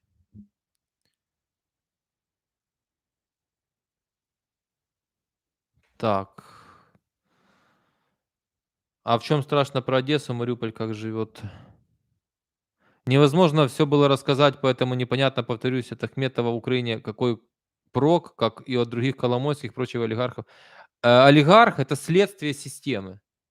Они где-то родились и испортили Украину. Они просто так все приватизировали за копейки? Нет. Им это позволили сделать чиновники. Поэтому вопросы к чиновникам, а не к олигархам основные. У них задача и работа в жизни — зарабатывать деньги, и они будут делать все для этого. А у чиновника другая задача. У него задача представлять мой и ваш интерес. И пока выглядит так, что олигархи вообще-то свою работу выполняют, свои задачи, а эти нет. Так что вы не там копаете. О, Ющенко пишут, надо в президенты. Ну, я понял. Як думаєте, яка роль для Лукашенка буде грати ядерна зброя? Ролики красивые снимать, грозные, какой он грозный диктатор. Зачем украинцам лежать под американцами? Ну, вы сразу напишите, что вы хотите, я вас в бан отправлю і не будемо тратити время. Наші громадяни розуміють, що війна програна, йде приватизація України Заходом. А, это боти набіжали. Поїхали в бан. І на українській мові, сейчас, кстати, прикол расскажу. Значит, боты стали модерновыми сейчас, рашистские. Какое-то видео выпустил, пишет типа женщина. На українській мові так хорошо, а потом світ настане тільки тоді, коли там, короче, від заходу Україна відмовиться. Світ, слышите? Вы поняли? Это переводчик какой-то некачественный перевел типа мир настанет как світ. Ну, сразу в бан, ясное дело. Что вы думаете про Алексея Оскара с Киева? Аферюга, проходимец. И про вас я плохо думаю, потому что мы тут о таких серьезных вещах, от которых ваша жизнь зависит, и Украина, а вы мне про какого-то хмыря.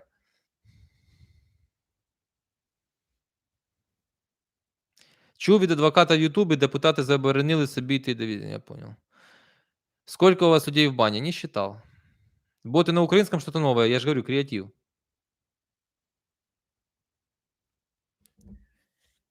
Так, я за 4700 работаю с детьми, ночью как минимум раза 3 вожу в подвал во время тревоги. Ну, вы героический человек, кроме шуток, и мне просто стыдно.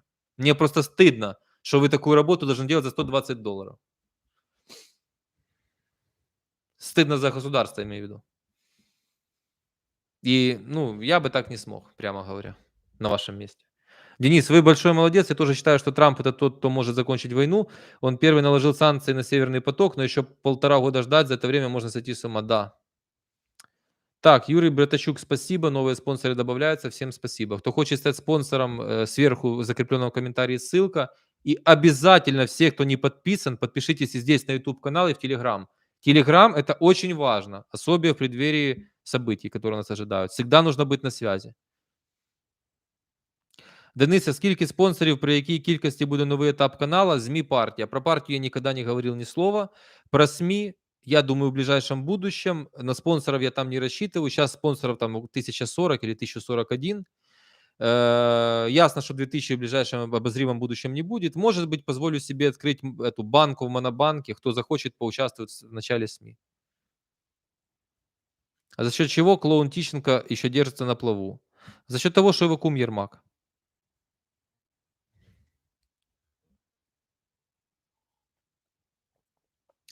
Скажіть, будь ласка, від якої цифри підписників ми зможемо впливати на бардак в країні? Отвечаю. Значит, честно говоря, нужно не только в Ютубе много подписчиков. Давайте я вам скажу минимальный порог. 200 тысяч в Ютубе, 50 тысяч в Телеграме, 50 тысяч в Инстаграме. И я не шучу. И при условии, что все будут активно репостить все видео. Потому что алгоритмы настроены так, как только вы я же это вижу просто, меня же как бы люди тегают. Как только максимальный репост, видео сразу много набирает. Привет из Артемовска, иди в бан. Не так давно сделал репост вашего видео у себя в Инстаграме, сразу в директе некоторое время меня обматерили. Ну так, мне знаете, что приятно? Есть люди, которые обладают некой аудиторией, это не только Холоденко, но она в особенности, конечно, и они делают репост, хотя из-за меня они нарываются на хейт, и вообще-то не обязательно им, они, может, даже финансово страдают из-за этого, потому что вот человек мог заплатить деньги за услугу, да, этому человеку. Там в случае с Холоденко, там еще девушка одна вчера репост сделала, хотя до этого ее захейтили. Но они это делают.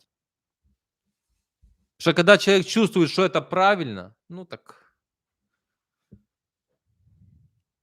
А вот те, кто там вас обматерили, они хотят, чтобы я хвалил Зеленского. Сейчас же какая самая лучшая тема? Хвалить Зеленского. Все, ни в чем не разбираться. Вот таким вот быть будет хорошо. А потом через 5 лет опять воевать придется. Пишут, лагает звук. Это правда? Зависла трансляция. Давайте я подожду. Напишите, все ли окей.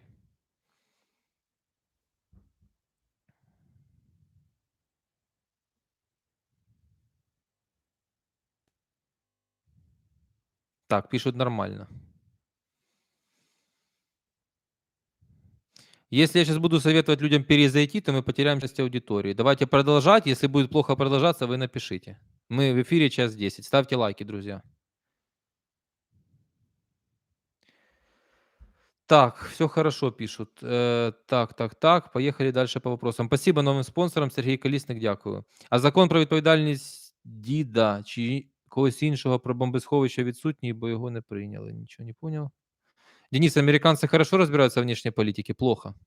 Американцы — это такая нация, которую интересует только Америка. Что, кстати говоря, не есть плохо. Если бы украинцев интересовала всю жизнь только Украина, то была бы совсем другая ситуация. А пока украинцы считают, что нам должны американцы, и на войну дать денег, и воевать за нас НАТО должно, и бюджету дать денег, и коррупцию убить, и реформы провести американцы должны. Это просто сойти с ума. Все хвалят Зеленского, но все говорят, а давайте, когда уже американцы там приедут, реформы сделают. Так это какая-то шиза, биполярка. Заметил недавно, что много людей из Западной Украины, которые даже некоторые до конца не понимают, что у нас война, читал комменты, что им плевать на бомбежку русскоязычных городов, отношение как к второму сорту. И такое я читал. И кто это ляпнул? Фарион или кто это ляпнул? Что, это ж Петров, как это сказать? Девушка легкого парень легкого поведения, медийный, офиса президента, Исландия ТВ. Що там как-то что-то, что там воїни должны уже на українську мову переходити. Ему уже ЗСУшники вроде как не нравятся русскоязычные. Ну, это, друзья, это все, это предпоследняя стадия.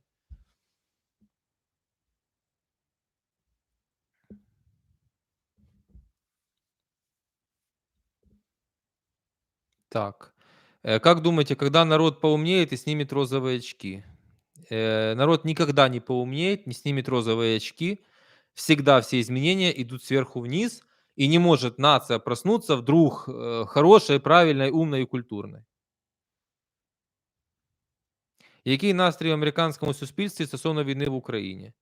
Ну, все сочувствуют, но я же говорю, их Америка интересует. Вся Западная Украина на войне. Неправда.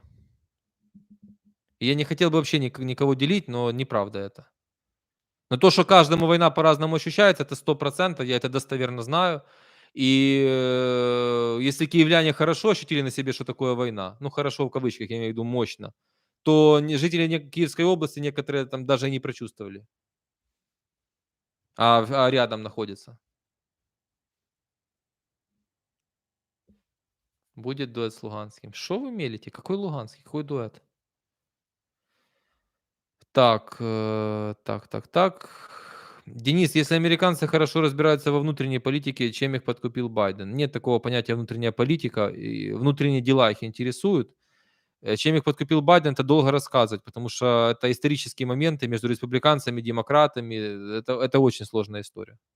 Пусть этим занимаются американцы. Денис, что можешь сказать по поводу Подоляка? Ничего хорошего. Негодяй. Медийно обслуживающий офис президента. Что скажете про акцию «Сдай барыгу»? Это бред. Не хочу это обсуждать, не тема стрима. Как вас это может спонсора канала сейчас волновать, скажите? Как думаете, сколько еще Европа будет помогать беженцам? Я думаю, недолго. Я думаю, максимум до конца этого года, а потом придется людям решать, нашим там. Или интегрироваться, работать и платить налоги там, или домой отправят.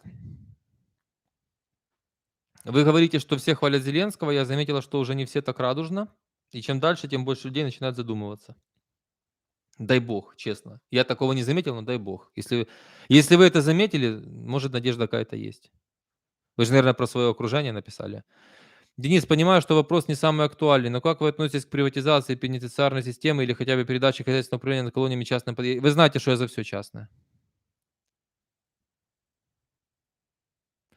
Смотрю с опозданием, есть ли у нас успешные мэры. У нас все мэры успешные для себя. Успешность — это некорректное здесь слово. Чи почнуть випускати студентів восени? Конечно, нет. Есть ощущение, что побороть судейскую круговую поруку будет сложнее всего в Украине. Вы спонсор канала, вы, наверное, не смотрели даже мои видео про реформы. А как это, а зачем ее ломать или что-то с ней делать? Взяли и весь судейский корпус отправили на улицу навсегда и набрали новых судей, избрали их по местам, как я это сказал, предложил в реформах. И кого вы собираетесь бороть, перебороть? И прецедентное право вести? Вообще не вижу, с кем сражаться. Вы что, я разве предлагаю взять судейский корпус и: "А что ж вы такие нечестные коррупционеры, негодяи? А ну-ка быстро будете честными, немедленно, флаг Украины быстро поцеловать". Нет, конкретно сказано, что сделать. И так в каждой реформе. Надо вдуматься.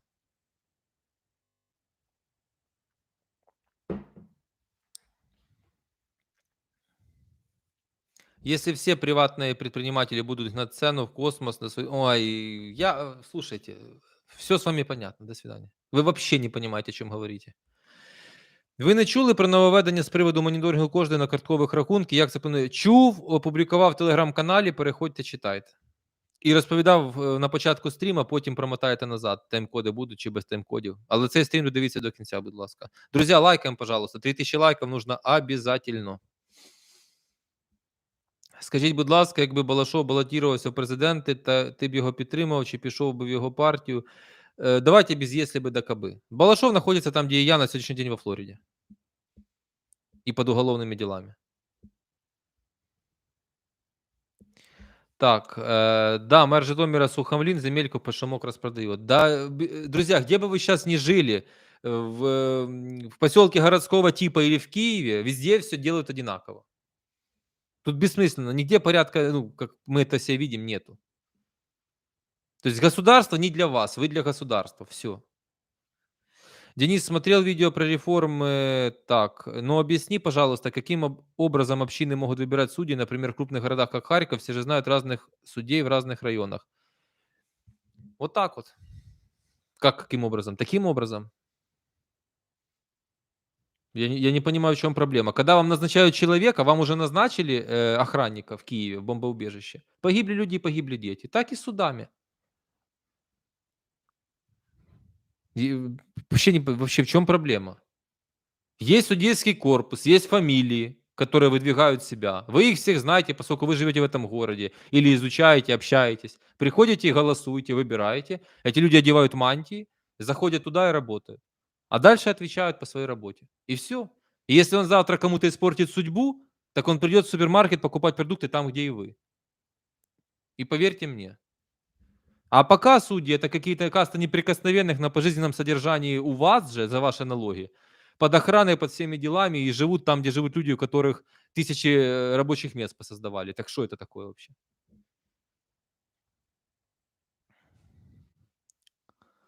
Меня, честно говоря, очень волнует Молдова со своими митингами престарелых с флагами совка. Это все ФСБ там разгоняет. Мне даже в ТикТоке попадалось немало каналов, где какой-то чертенок бегает и рассказывает там басни,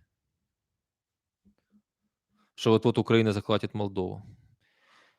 Заметил, что действительно ОП тоже спокойно поддерживает этот культ за язык, ведь это выгодно вместо объединения внимания общества на коррупцию и т.д. срачи за счет языка, которые ведут никуда. Ну так канал Исландия ТВ финансирует офис президента и много-много кого другого. Конечно, они так это и делают. Это страшные вещи, это все курирует Подоляк с Ермаком.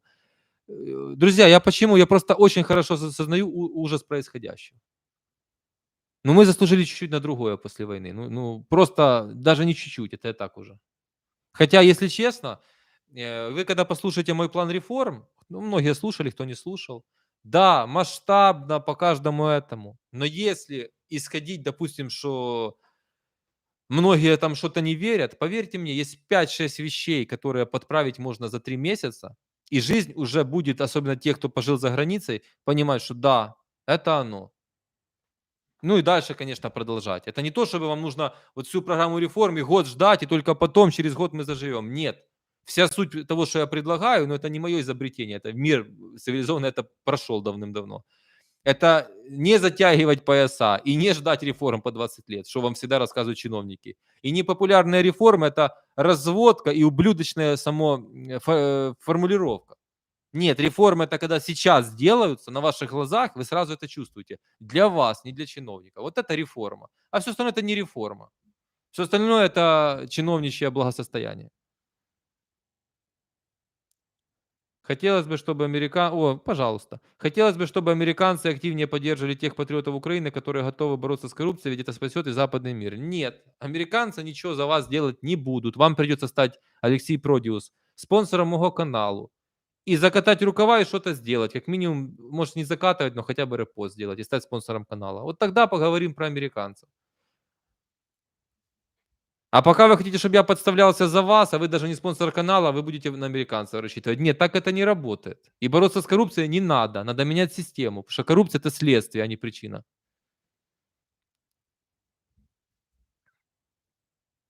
И Америка, чтобы вы знали, в своей истории были неоднократные случаи, когда им пришлось поддерживать негодяев в других странах, там, допустим. Когда было два негодяя, ничего не напоминает. И нужно было поддержать просто меньшего негодяя. Ну вот и все. Поэтому не думайте, что Америка будет ждать какого-то суперпринца и когда-то его поддержит. Не будет этого. Америка будет решать свои задачи, потому что Америка — это Америка, а не Украина. А Украина — это Украина.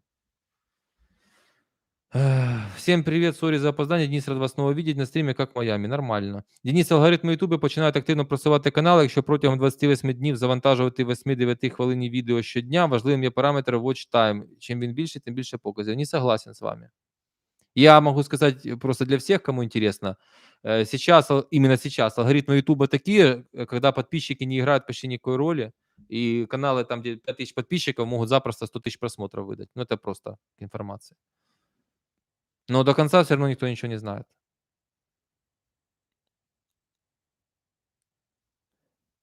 Так, Денис, давно хотел спросить твое мнение о Жак Фреско. Просто не интересует. Меня интересуют реальные идеи, которые не противоречат человеческой сущности, и тем более, которые уже многим удалось внедрить. Про идеальный мир мы можем рассказывать часами, сделать себе для этого карьеру и все остальное, но просто это меня не интересует. Денис, ваши зрители задают вам такие вопросы, как будто бы вы или внук бабы Ванги, или какая-то мессия, наверное, а не миссия. Будем говорить, которая все знает, что видит людям, поясните. Вітаю з Маріуполя. Ого, я вас вітаю. Це добре, що там ще є україномовні люди. Так. Могу посоветовать вам в конце видео ссылаться на прошлое видео, это поможет новым зрителям выйти в контекст. Так я так и делаю, там же стоят конечные заставки. И иногда в видео вставляю ссылки. Так, яка ваша думка про волевиявлення? Понятия не имею, что это за вопрос и как на него отвечать. Не понял вообще. Денис, как называется книга про Израиль? Ты еще говорил, обзор снимешь. Робким мечтам здесь не место, Шимон Перес. Так, Денис, Украине потребен социализм? Доброе утро. Нет, Украине потребен капитализм. Під час стріму ви сказали, що це страшно, коли в 20 років ти прокидаєшся вранці, не знаєш, чим хочеш займатися по життю. Можете порекомендувати, як це виправити? Ну, если по-настоящему, то вам нужно будет бизнес-стримы смотреть, задавать этот вопрос. Я буду просто сейчас, если я сейчас начну, это на полчаса. Но это очень серьезно, то, что вы спрашиваете. Но это, поверьте мне, вообще не проблема для 20-летнего. А вот когда сейчас взрослые люди оказались в такой ситуации в связи с войной, это гораздо страшнее и тяжелее. Денис, сегодня многие казахи в ТикТок говорят, что Казахстан введет миротворца в Украину. Я не верю в это. Но я почитаю, еще не в теме. Чи вважаєте, що почнуть випускати студентов? Нет, не будут. Ну, это вообще для начала вопрос не по адресу, но мое мнение, что нет. Вы не поняли, что государство тиски сужает. Свобод меньше, контроля больше. Украинцы должны страдать. Все. Вот так вот Украина построена вся. Ну и Россия, любое постсоветское. Но я тоже, когда говорю любое постсоветское, странами Балтии я восхищаюсь, особенно Эстонией. Я не скажу, что там какие-то в абсолютных цифрах успехи, но с нами это небо и земля. С кучей своих проблем, нет денег, но это не те нет денег, которые здесь. Они хотя бы в НАТО. Нет, я не знаю блогера Дениса Борисова. Нищим нужен социализм, богатым капитализм. Вот и все. Нет, тот, кто не собирается работать, зарабатывать, тому нужен социализм. А тот, кто собирается самореализовываться, это нужен капитализм. Так что не так. А что за хайп про Казахстан, не знаю, не в теме. Это на стриме начали забрасывать этим вопросом. Не знаю про процедуру айваску. о чем вы спрашиваете. Денис, вы за полную приватизацию, но вот корпорация «Энергатом» перевела к увеличению цены на электроэнергию почти в 2 раза. Может, не стоит приватизировать такие предприятия? Ну, неприятно, но повторюсь тысячный раз. Поставьте лайки хотя бы только за это. Значит, смотрите, «Энергатом» был прихватизирован. Это значит, что он не в открытом рынке, а под столом за копейки был продан там условно Ахметову. Это другое. Приватизация — это когда есть предприятие, и всему миру, кроме русским, открыт доступ. Кто больше даст, тому и будет продано. Чувствуете разницу? И тогда его купят американцы, французы и сделают как надо. Все, частная какая-то компания. А вы говорите, не стоит, типа, может, не стоит приватизировать? Не бывает такого, потому что госпредприятие, оно не ваше и не мое, оно чиновников. Они будут зарабатывать, издеваться и точно так же повышать тарифы и все остальное. Но я хочу ко всем обратиться и тоже правильно понять. Сейчас просто на волне войны это неправильно повышать. Но по сути в Украине дешевая электроэнергия. И она будет всегда дорожать, как и во всем мире. Все энергоресурсы. Всегда будет дорожать. Вы к этому должны быть готовы. Вопрос в том, что вы должны больше зарабатывать, иметь возможность. А для этого нужно создать в стране условия. И все. Понимаете? Я рассказываю, в Майами 100 метров квадратных квартира, $50 за электроэнергию оплата. $50. Вы можете себе представить? Но тут зарплата 3 500 минимально. Соотношение чувствуете? Поэтому если бы у вас в Украине такие тарифы, как бы даже они ввели, но у вас было 1500 евро зарплата средняя хотя бы, то это был бы другой разговор. Но я у нас. Это я просто про вас, поскольку вы же, наверное, в Украине находитесь. Волевыявление — это когда меняешь статус физлица типа человека. Это до свидания, это в дурдом. Я не хочу на моем канале вот эти вот дурости даже слушать, распространять. Я просто буду банить за это. Тут сумасшедших нет у меня. И не будет. Так, народ, насыпайте лайки. Да, насыпайте лайки. Юлия Краснова, спасибо и вам. Приватизация, реальный антимонопольный комитет, и все буде окей. Совершенно верно, как во всем капиталистическом мире. Причем я подробно рассказал про антимонопольный комитет. Но и там не поняли. Так.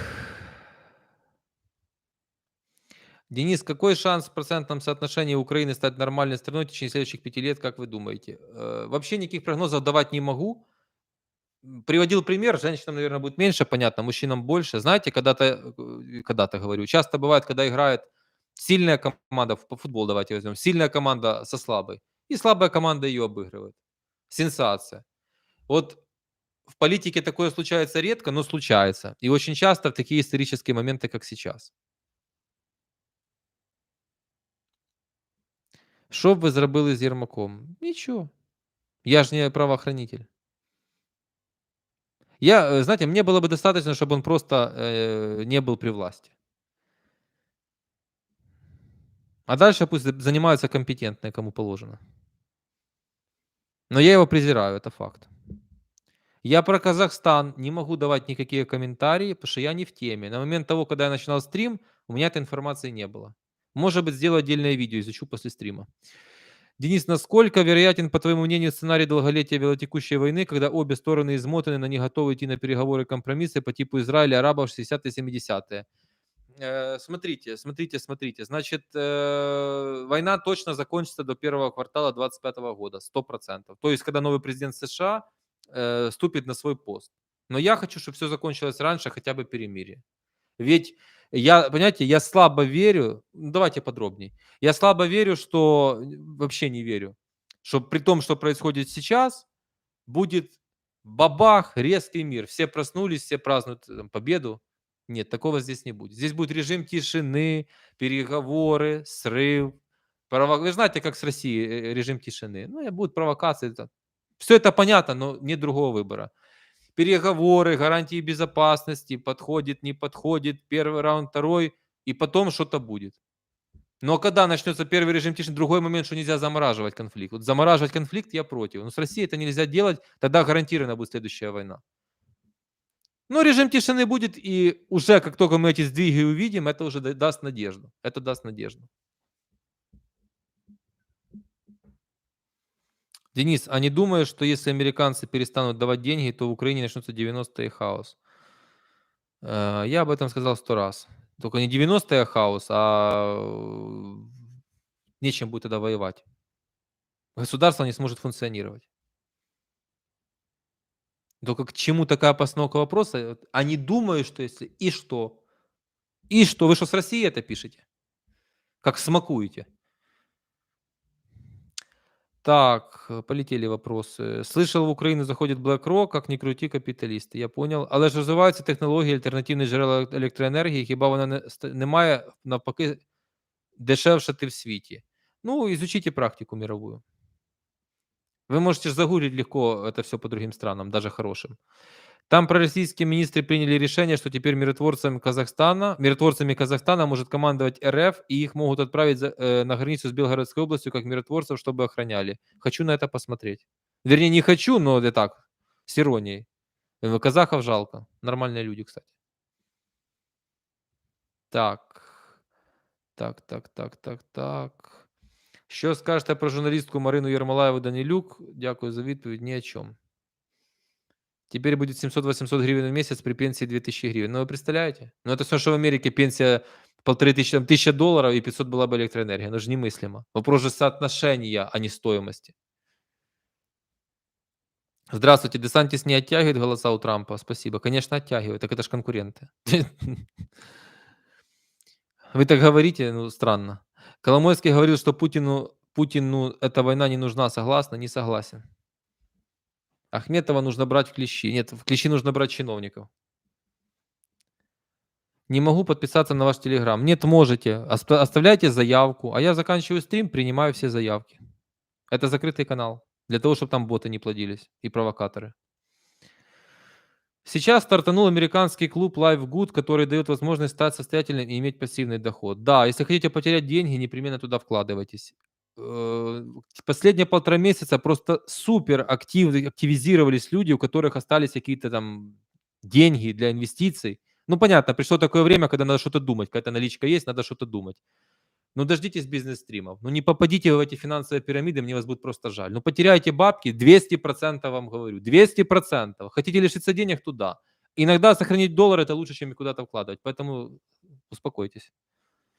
Денис, так вы назовите в вашем стриме, кто из украинских предпринимателей стал бы как эталоном для дальнейшего развития частной собственности. А при чем здесь вообще эталон? Боже, а при чем здесь вообще это? Причем эталон предпринимателей, частной собственности, развития?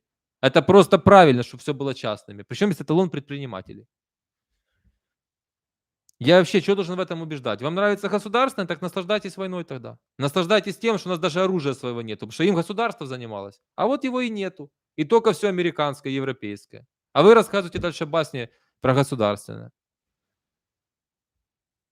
Как оставить заявку в Телеграм? В закрепленном комментарии ссылка. Под каждым видео ссылка на Телеграм. Нажимаете там, переходите, кликаете, и все. Я вас добавлю после стрима.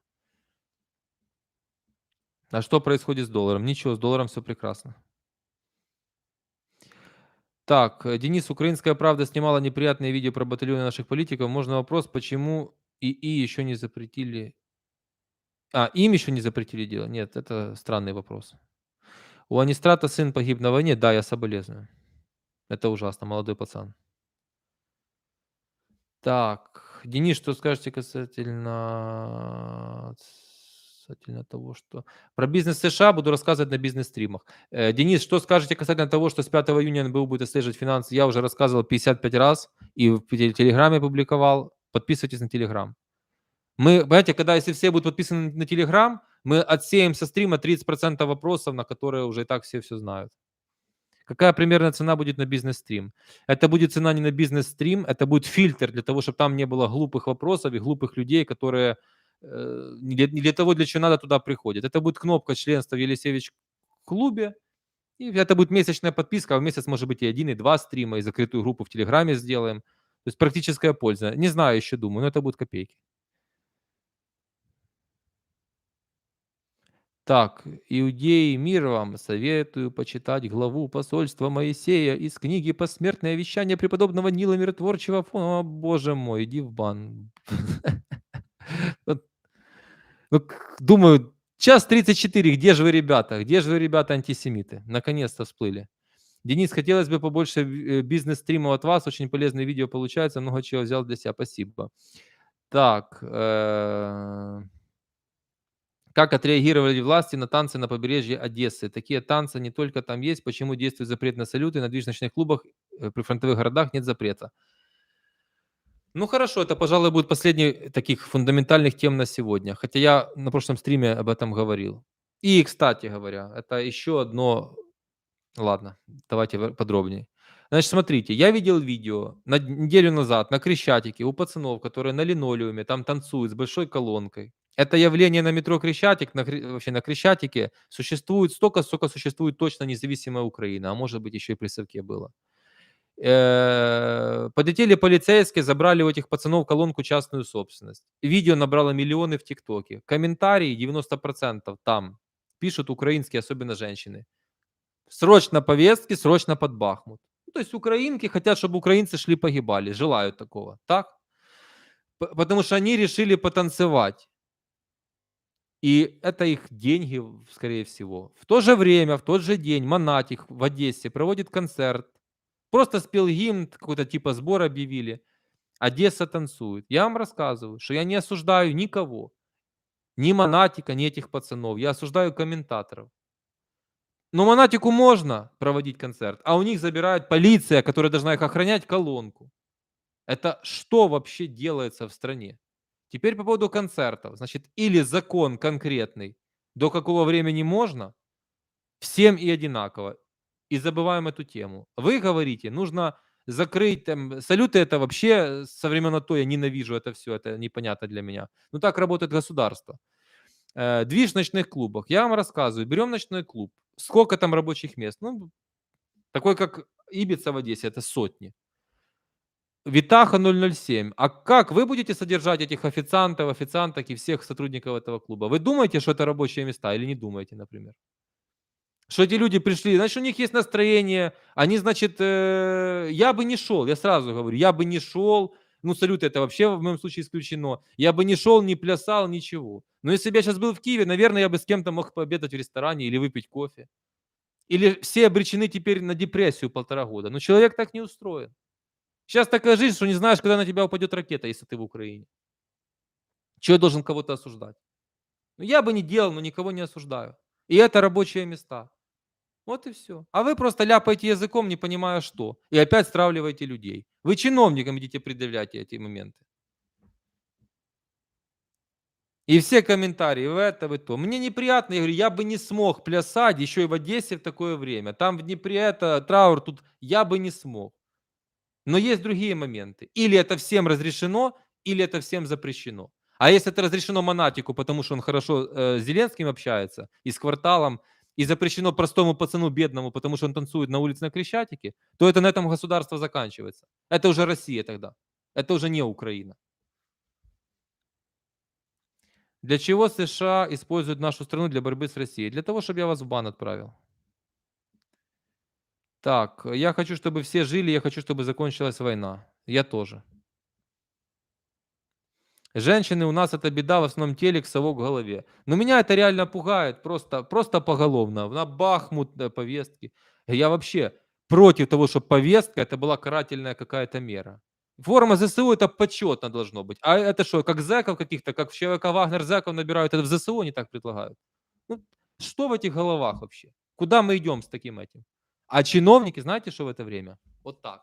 Резников сидит, забирайте у них что хотите, про язык там, отвлекайте, отвлекайте. Там Цоя спел, в тюрьму иди, СБУ пусть арестовывает. Только ругайтесь, мы тут сейчас Резников 9 миллиардов гривен заплатит на компании какие-то за оружие. Он же, конечно, не знал эти компании. Это ж каждый из вас, я могу создать компанию, Резников 9 миллиардов на нее заплатит. Без проблем. Ну, естественно. Он точно не знал, кому он платит. Бабки ушли в офшор. Ну, что будем подавать в Печерский суд? 15, шел 15-й месяц войны. Представляете, сколько уже коррупционных скандалов, это насколько обезбашенность и уверенность в своих силах. Где этот Черчилль второй? Покажите мне его. А вы тем временем ругаетесь, под Бахмут друг друга отправляете, меритесь горем, кто больше пострадал, тот лучше. Вот это вот оно. Пишут, чужих детей легко відправляти. Ну, конечно, Юлия Мельникова, вы понимаете, о чем я говорю, 100%. За что воюет Украина? За независимость.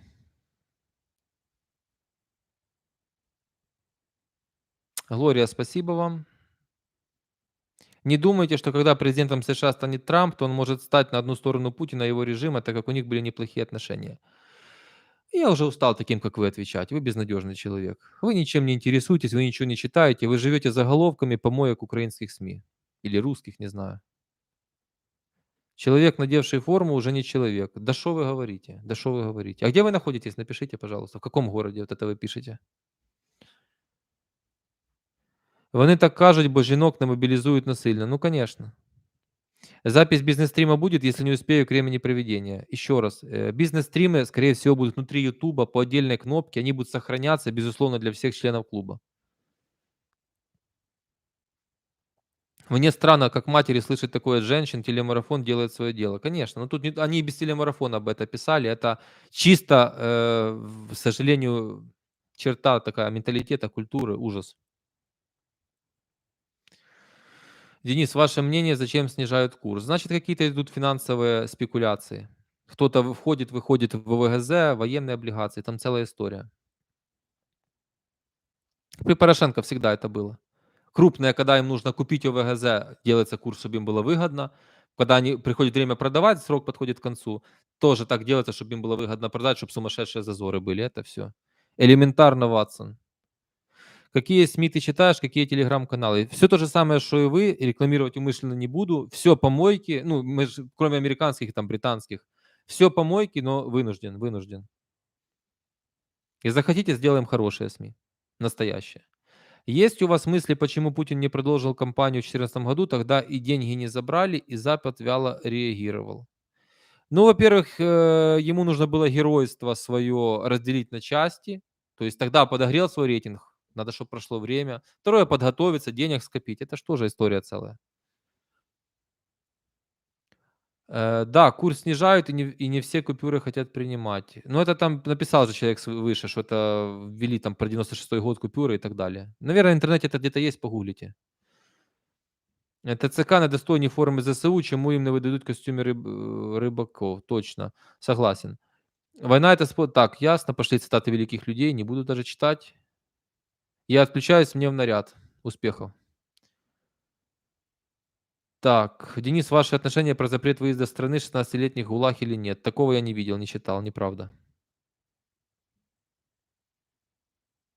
Как смогут сделать выборы осенью, когда закону это противоречит? Закону много противоречит того, что происходит в Украине.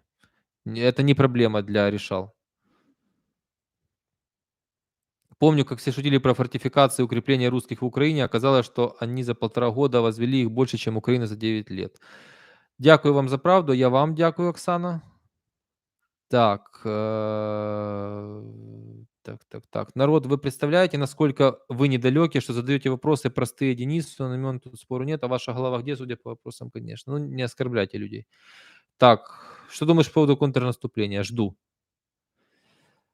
Совок из голов нужно выветривать, люди как овцы, огромный труд, спасибо вам, что не пускаете руки. Знаете, на этот счет, что могу вам сказать? Вот вам пример, и мне там, вообще, мне стало поступать очень много разных советов, рекомендаций, и даже иногда возмущений, поучений, как мне вести канал. Я имею в виду не подписчиков, не подписчиков. Меня это жутко раздражает, да, но я не к тому. Значит, вот Поперечнюк, совладелец Новой почты, завел YouTube канал. Делал там шикарные видео. Он думал, что можно просветить людей. Он думал, что я смогу дать образование 40 миллионам, и тогда они правильно будут голосовать, будет капитализм. Сколько набирает его видео? 2, 4, 5 тысяч, в итоге он просто бросил. Вот поэтому это, это путь, но не хватит жизни. А я все-таки говорю о актуальном и пытаюсь засунуть людям чуток правильного, но дозированно. Потому что если я буду говорить только о реформах, то тоже будет 5000 смотреть. Это же не во мне или Поперечнике дело. То, что нужно людям, то, что им болит. В соответствии с уровнем образования. Денис, зараз багато розмов про вибори, потрібні фахівці, професіонали, суспільство вже повинно знати таких. Нет, нет і ще раз нет. Фахівці, профессионалы — это все фразы вам знакомые? Профессор и все остальные. Фахівці, профессионалы — это для чего фахівці? Для коррупции? Вот они есть. Вот вам и фахівцы, профессионалы. Если человек пришел строить, как в Сальвадоре, капиталистическое классное модерновое государство, он наберет специалистов по такой экономике в соответствии с его философией. Армию он наберет таких специалистов и по каждому направлению специалистов, конкретно которые это проповедуют и знают, как делать. Вы же не можете приглашать строить капитализм Гетманцева, правда? Или Марченко. Вы же не можете. Вы их приглашаете строить коррупционное государство, схемы. Вот и вся разница. Вы не можете никак этого понять. Нет, я не дивився интервью Ермака и Комарова. Я не смотрю обслуживающий персонал офиса президента. Я слышал, что он там мне скидывали, он там вопрос задал: "А вы агент ФСБ?" Типа Ермак такой: "Да, да, я агент ФСБ". Это даже Гордон, по-моему, такого не делал в своих самых теплых. Ну, это уже совсем на быдло рассчитано. Нет, дефолта в США не будет, но риск такой был. Так, контрнаступление куда? Гибнуть, ясно все. Мы, одесситы, не верим Зеленскому и его перемоге. А кому верите? Напишите. Не планируете сделать рекламу каналу, говорите ценные вещи, но остается лишь раскрутить и подать в массы. Ведь по телевизору вас не покажут. Что такое сделать рекламу каналу? У меня на органике чуть больше, чем за год 112 тысяч подписчиков. Сегодня на стриме было сколько, друзья? Там 3700, да, где-то было. У Гордона и Голованова сегодня было 8. При том, что у них на двоих там 1,4 миллиона подписчиков. На что мне жаловаться? Платно я не буду продвигать, вкладывать в это деньги. Кто держит то канал бородатый? Какой канал? Що таке прокси-війна? Почитайте в гугле. Не задавайте элементарные вопросы. Когда ленд-лиз будет? Никогда.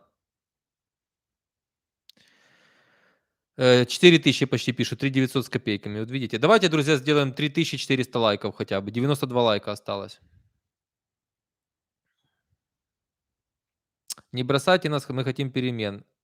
Видите, как у Цоя, перемен требуют наши сердца, а он, оказывается, запрещен. Не собираюсь я никого бросать. Спасибо за поддержку. Денис, не говорите так, ясно и т.д. Люди гибнут, это факт, тут смысл в другом. Не, я пока, то, что вы пишете, для меня это ребус. Я очень не люблю такие комментарии, я люблю прямо конкретно. А вот эти ребусы, это Ермак, вы можете с ним попереписываться, он же там эти эмоджи ребусы пишет. Як вважаєте, Північна Корея допомагає РФ чи ні? Думаю, да. Якщо заплатити за рекламу в Ютубі, пропаде органіка. Совершенно верно. Я море каналов видел, ну, медийных и очень богатых людей, которые явно за деньги раскручивались, их видео набирали, у них 200 тысяч подписчиков за год, за полтора, все супер, и только выключается кнопка рекламы, и у них 20 комментариев, и 500 просмотров, или 1000. Вот вам и разница между органикой и рекламой. Да, правильная схема — это отдельное видео подогревать плюс рекламой. Ну, короче говоря, это все понятно, но я это делать не буду. Для этого, во-первых, нужны бюджеты. Свои я уже достаточно потратил. Сейчас канал только благодаря людям существует.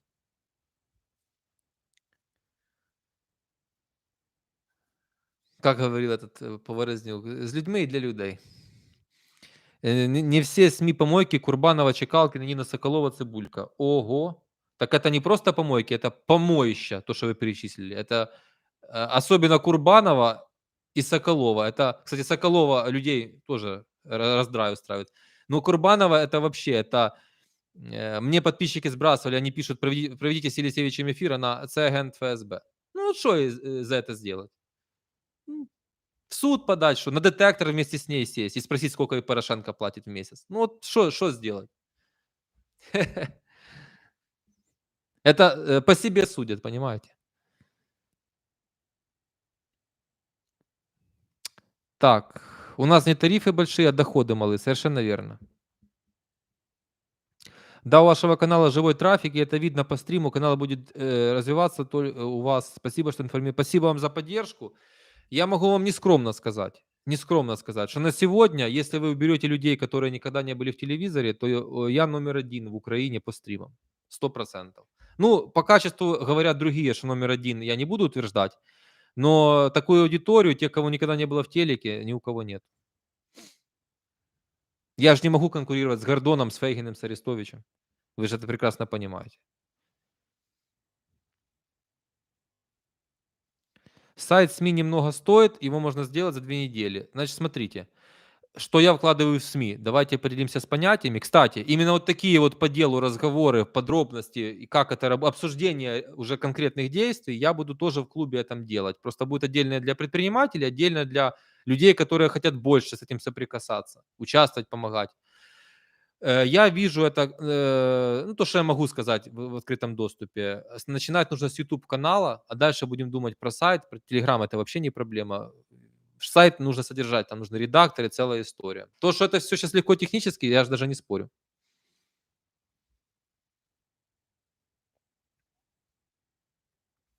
Через год будет 1 000 000 пользователей. Не, 1 000 000 не будет. Давайте будем реалистами. Моя задача реально в этом году — набрать 200 000 подписчиков. Денис, как вы считаете, вывел ли Пригожин, как сказал, свою армию из Бахмута? Спасибо. Не рассматривайте Пригожина как честного парня, который вам честно, открыто что-то скажет. Просто старайтесь думать. Так, почему троллить республиканскую партию Трампа в Украине, кому это надо? Соросу и офису президента.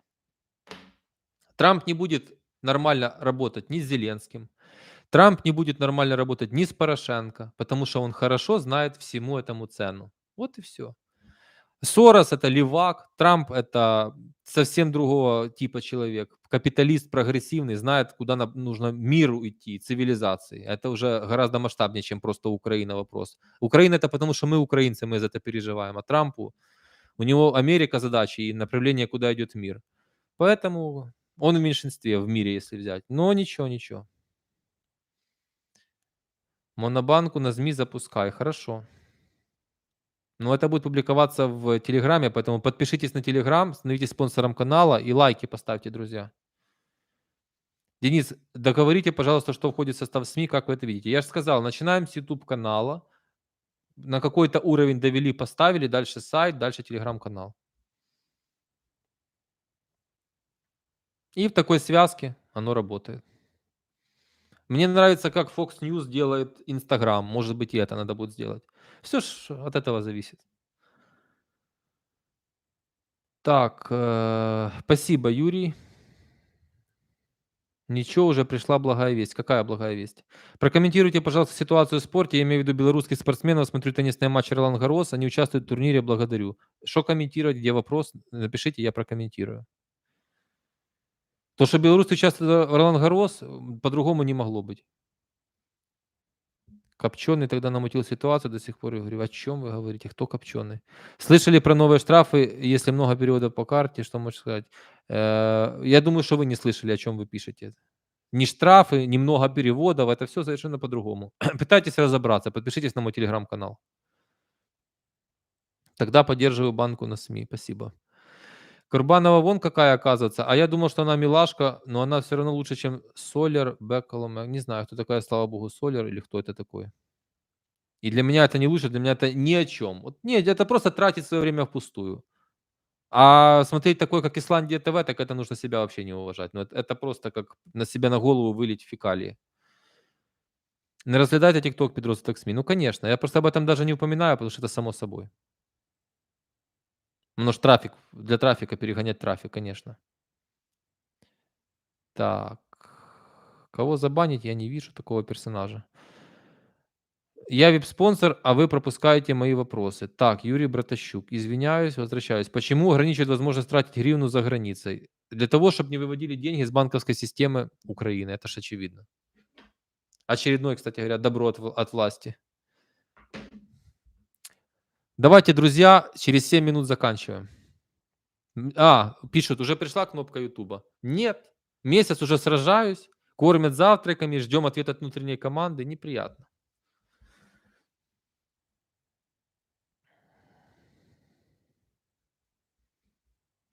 Юрий Братощук, если еще были вопросы, то пишите.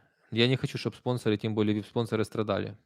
Ну, не то, что страдали, как будто бы я не уделил внимания. Это неправильно.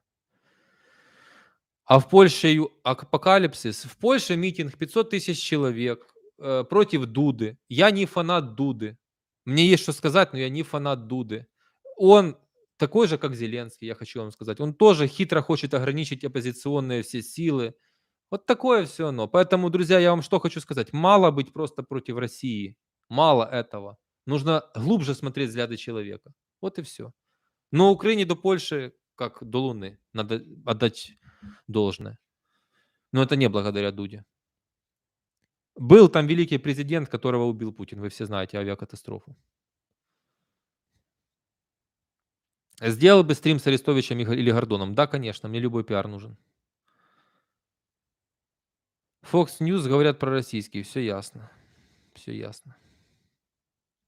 Як вважаєте, долар до кінця року підскочить? Нет, гривна упадет. Не путайте. Ладно, много людей не понимают, давайте еще под конец скажу. Значит, смотрите. Если вы получаете много переводов на карту физлица в Украине, ну, там 2000, 1500, 3000, 5, это системно идет, допустим, продаете что-то не через ФОП, через личную карту, вас рано или поздно, ну это будет рано, хлопают и говорят, а что это за бабки, будь добр, заплати 20%, 18% НДФЛ, налог на доход физических лиц, 1,5% военный сбор, то есть 19,5%. Все. Денис, вы еще занимаетесь новостным каналом в Телеграме? Я давно его продал, 100 лет назад. А це нормально, що так довго кнопка їде? Так вона не їде, вони там щось розбираються і чекаю на відповідь, я ж вам кажу. Якби це їхало. Що тут їхати по Америці? Где рашист в чаті? Напишіть нік, я забаню. Канал «Є питання» зеленою трибушною дивитесь? Ні, не дивлюся. Я еще раз говорю, они просто говорят о фамилиях, они не рассказывают, как решить проблему. Поэтому мне просто неинтересно. Да, когда что резонансное, как с Резниковым, я всех смотрю. Якщо разово закидаєш в розмірі 1000-2000 долларов, то же самое будет. Не важно ж это. Важно другое. И вы 1000-2000, по-моему, не забросите, там какие-то лимиты стоят на переводы, если не ошибаюсь. Придется дробить. Система все это определяет. Вы должны понять, что такое банковская система. Это не сидит человек, типа вот на компьютере, так, а что там Петров, Сидоров, а что они там? Нет, это система, красные флаги ставит, попадаете в зону риска, и вами занимается уже человек потом.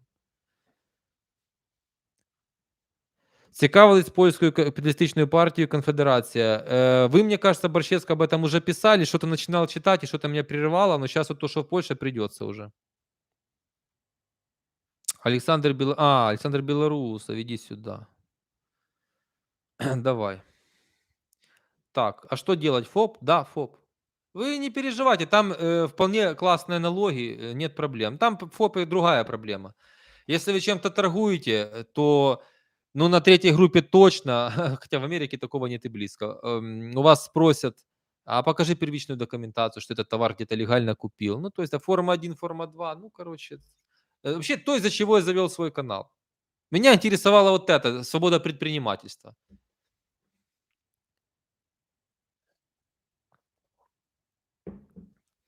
Денис, по-моему, вы раньше говорили, что с Гордоном не стримили бы, или я ошибаюсь? Ну, смотрите, когда я говорю, что я постримил бы с Гордоном или с Арестовичем, это же значит, что я бы... Дмитрий Ильич, вы такой великий. Договоритесь и посмотрите, что будет. Не, ну в рамках приличия, потому что я же не собираюсь... Я не такой человек. Вот я про Нестрата сделал, да, там видео по его деятельности, но сегодня вот у него там написали «погиб сын». Ну я же ему по-человечески соболезную. И я не из этих игр. То есть ничего плохого никому не желаю на личном уровне.